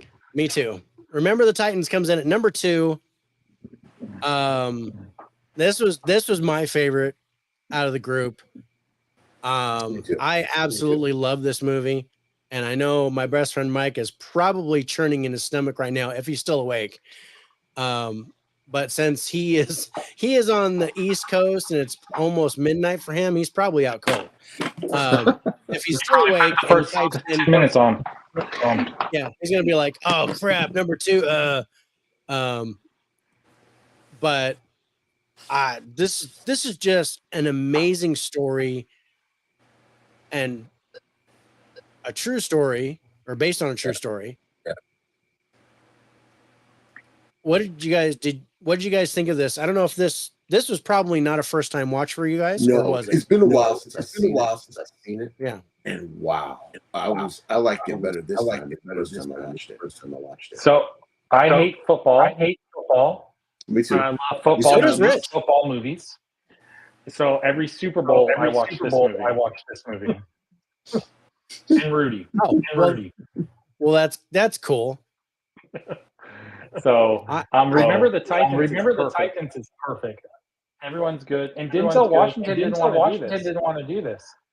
Because he didn't want to be another real person. Because he did Malcolm X, he did the Hurricane, and a couple others. So he was like, I didn't want to do it, but he loved the script and did it. And it's perfect. He is awake. He says, "I'm just happy it's not number 1."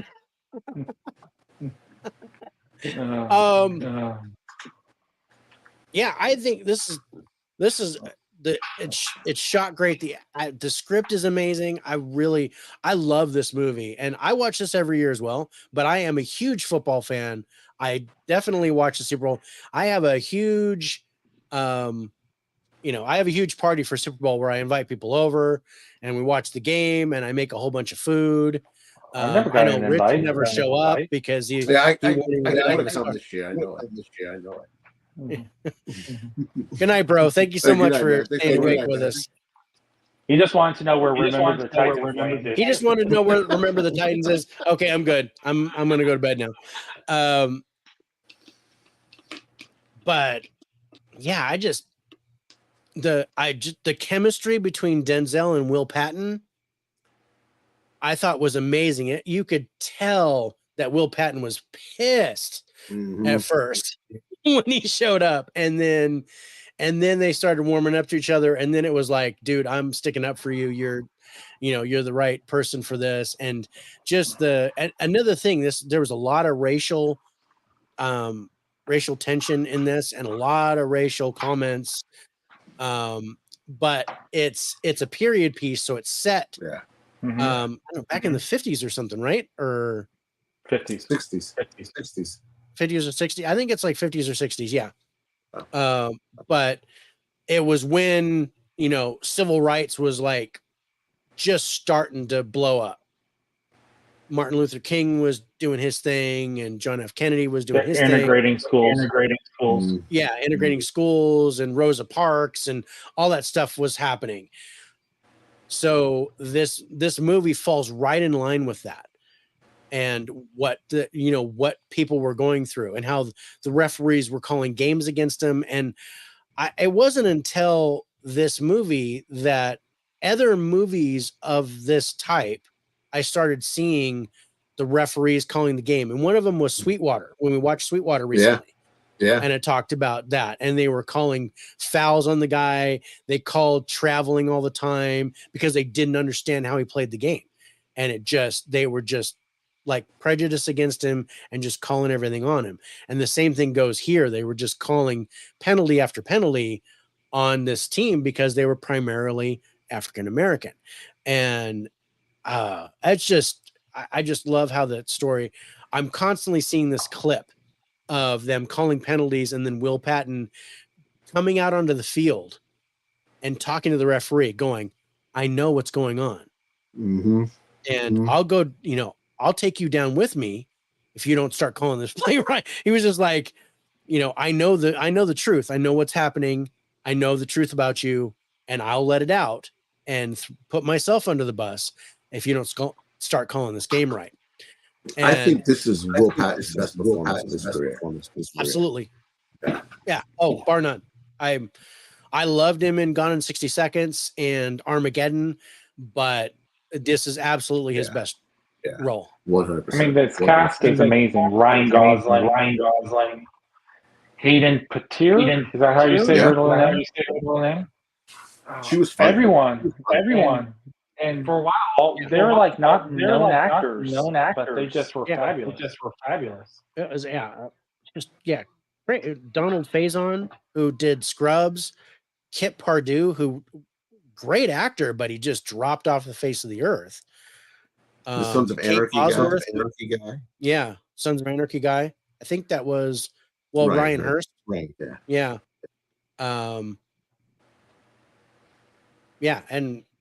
Crazy. Ryan Gosling's in the middle of this. That I can't say enough about this movie, except that it did not take the #1 spot. And I'm a little disappointed, but and it's my fault.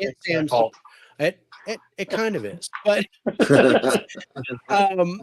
but it's still I'm happy where it's at. I'm glad that you guys both liked it as much as I did, even though you're not football fans. That this movie actually worked for you guys too. So because I mean, there's baseball. I don't like baseball, but there are baseball movies that I absolutely love. And so I cry at football movies.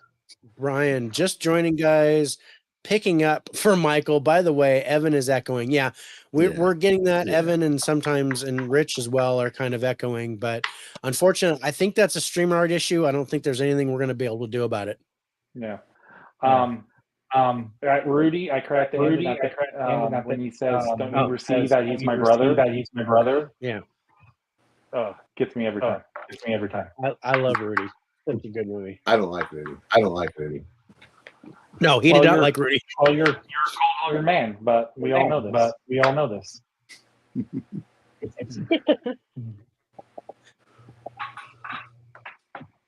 Yeah. So let's. Oh, I didn't do the. Okay, so they had a budget of $30 million. Came out in 2000. Most of that went to Denzel. Yeah, most of that was Denzel. It made $136.7 million in the box office. I couldn't find a thing on video sales, but I'm sure it made quite a bit in video sales too. Yeah. But this it was a little lower than I expected. I thought it made more money. But yeah, no Oscar nominations, no. It's Training Day year. They made this at the same year as Training Day. Oh, see, that's where you were talking about other movies coming out at the same time. Yeah, well, Training Day is listed as 2001, but yeah, that totally makes sense. But yeah, this movie. Okay, let's go to our highlights for Remember the Titans. This is one of the first movies I wanted in my list when we were talking about Disney. Let's see. Rich, you gave 10s to the cast, acting, ending, story, script, direction, and wild card. I gave 10s to cast, acting, ending, story, and wild card. 9s to script, cinematography, direction, and music. Evan, you gave 10s to acting, plot, ending, story, script, cinematography, direction, music, and wild card. Again, the only thing is you gave an 8 to the cast. So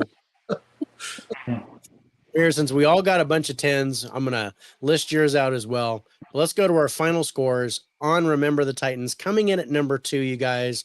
And if you haven't seen this movie, it is definitely worth a watch. IMDb is giving this a 7.8. Rotten Tomatoes critic score 72%, audience score 93%. Rich, you gave it an 87. I gave it a 94. Evan gave it a 98. Our average score is 93. We got one more movie left, you guys. And I'm going to do the quote, even though we all know what it is. I finally got some sense knocked into me, and I've got the bump to prove it. That's right. For those of you that don't know, it's Lion King taking our top spot. And I felt I had to pick this. This is my favorite Disney movie of all time. Yeah. This is where I say it's not my favorite, but it's the best. I'm Aladdin. Yeah, I love Aladdin. You can't deny the greatness of this film. Yeah. No, I can see Aladdin. I like Aladdin a lot. I am Rich, not a Robin Williams fan, but I am a big Robin Williams fan. May he rest. And I love Aladdin too. Do you guys know that Disney's been accused of stealing this movie? No, I didn't know that. You should look it up. It's from a Japanese animator movie. White Tiger, and the scenes are frame for frame. It seems like. And what's funny is Disney touted this as the first original movie. It wasn't based off of any story outside of the writer's creation, except for possibly a foreign film that they didn't say about. Okay. So this came out in 94. It won 2 Oscars. It won for original song and for original score. It was nominated. 3 songs were nominated for original song, much like Beauty and the Beast. This is all Elton John. Can You Feel the Love Tonight actually won. And then Circle of Life and Hakuna Matata were nominated but didn't win. And Tim Rice wrote the lyrics. Yes. Because Elton John doesn't write lyrics. Elton John does not write lyrics. Usually, yeah, his partner does that with his songs. So the budget on this was $79.3 million. It made $986.1 million in the box office. Almost $1 billion. In 94. In 94. So those numbers would be huge today. Because that's what, almost 30 years. So it's 29 years ago.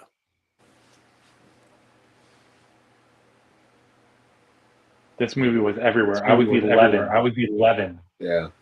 And it was everywhere. I was 24. I had 2 out of my 3 kids, and yeah, they were all over this movie. They loved it. And then when my daughter was young, because she was born in 95, she loved this movie. So I have the old that tortoiseshell case or whatever it is, the VHS clamshell. That's the one I was thinking of. I have the clamshell case. The chicken dance. But I was like, what am I thinking of? I can't remember the name of it. I was going to say puppets. I'm drawing a blank like Rich was doing earlier tonight. I know. We're just I can't remember what I was trying to say. But dude, this movie. It deserves to be number one. It does. I can't deny it. I wanted Remember the Titans. That's probably my favorite out of the group, but this deserves to be in the number one spot. Rich, do you agree? I agree. Evan, you agree? My scores will tell you what I think of this. The scores will prove the point. And I could just go. I think this was the first one this was the first one drafted. Yeah. So Rich, just going through the highlights. Rich, you gave 10s to acting, ending, story, script, cinematography, direction, music, and wild card. I gave 10s to cast, acting, ending, script, cinematography, music, and wild card. Evan, we'll get to yours in a second. Let's go to the final scores because I think it's going to answer the question of what Evan did. Final scores on Lion King. IMDb is giving this an 8.5. It is ranked on IMDb as the 37th highest rated movie on IMDb. Rotten Tomatoes critics and audience score both 93. Rich, you gave it a 92. I gave it a 93.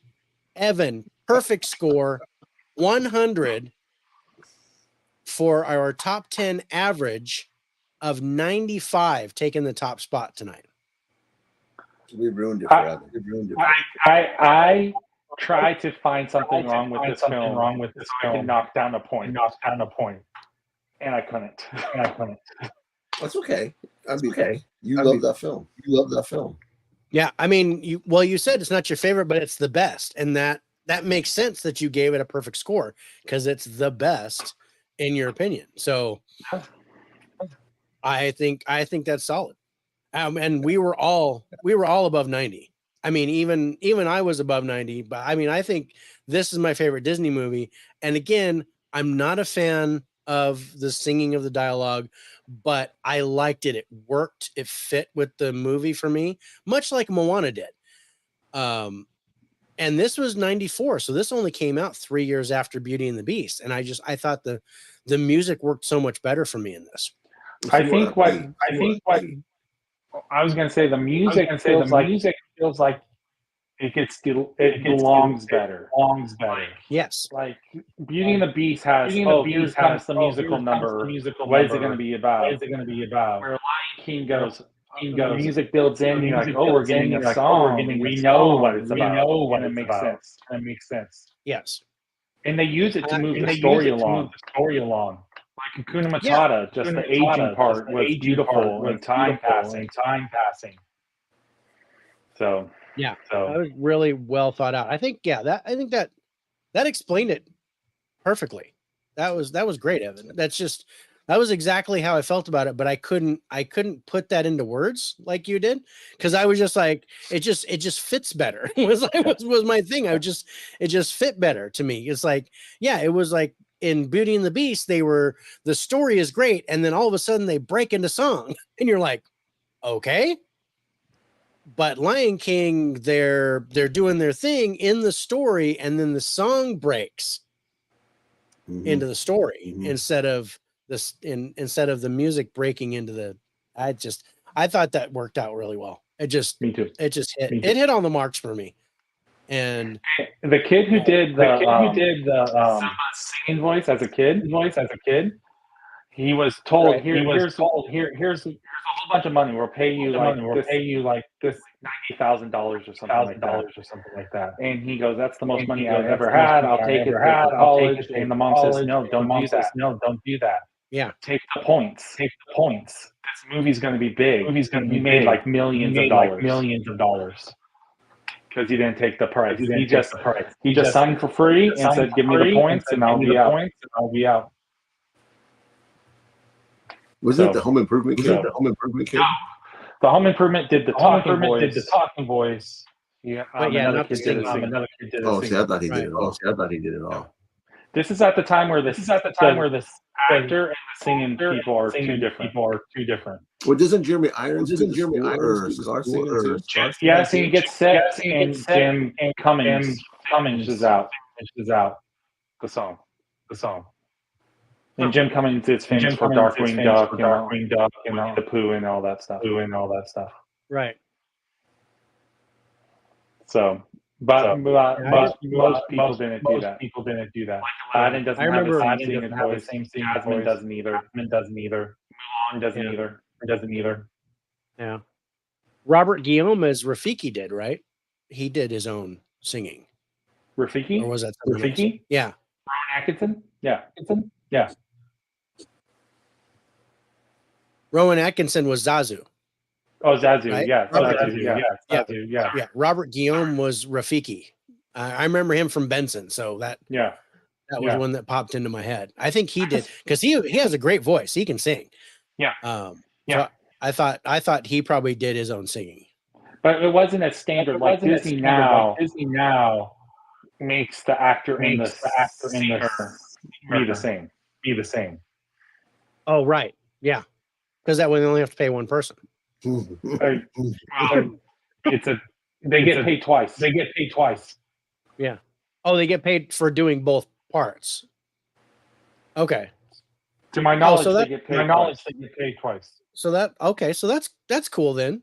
Then I thought they were trying to save money, but really they want continuity in the role. So they want the voice of the person to sound like the singing voice. Of the character. I think the contracts will have.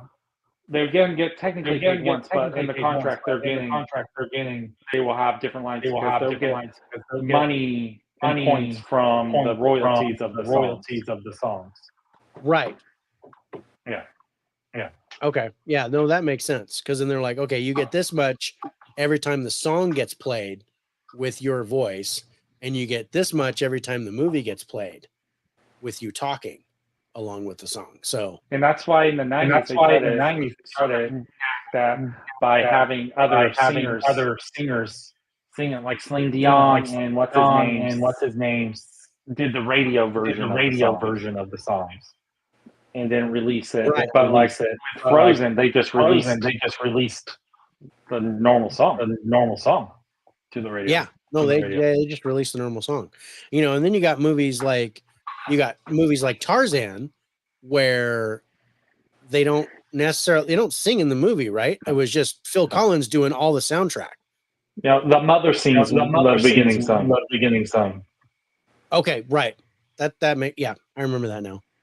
That was something that just jumped into my head because I remember Phil Collins doing the soundtrack for Tarzan. And Google Dolls did one for Treasure Planet. Oh, right. I like Treasure Planet. It's a great movie. Yeah, we talked about that earlier. That's one that's overlooked quite a bit. I think Treasure Planet is amazing. But that's it. Our countdown is done, you guys. Yeah. That was just in time. That was awesome. Just in time. Great show. I love this. Happy birthday to Disney. Happy birthday. Happy birthday. Yeah, it was amazing. And I know Warner Brothers just hit 100 years as well, but their birthday was back in like April, I think. Mm-hmm. So I missed that window, but I think we're still going to do a Warner Brothers. Yeah, we're going to do a Warner Brothers top 10 coming up.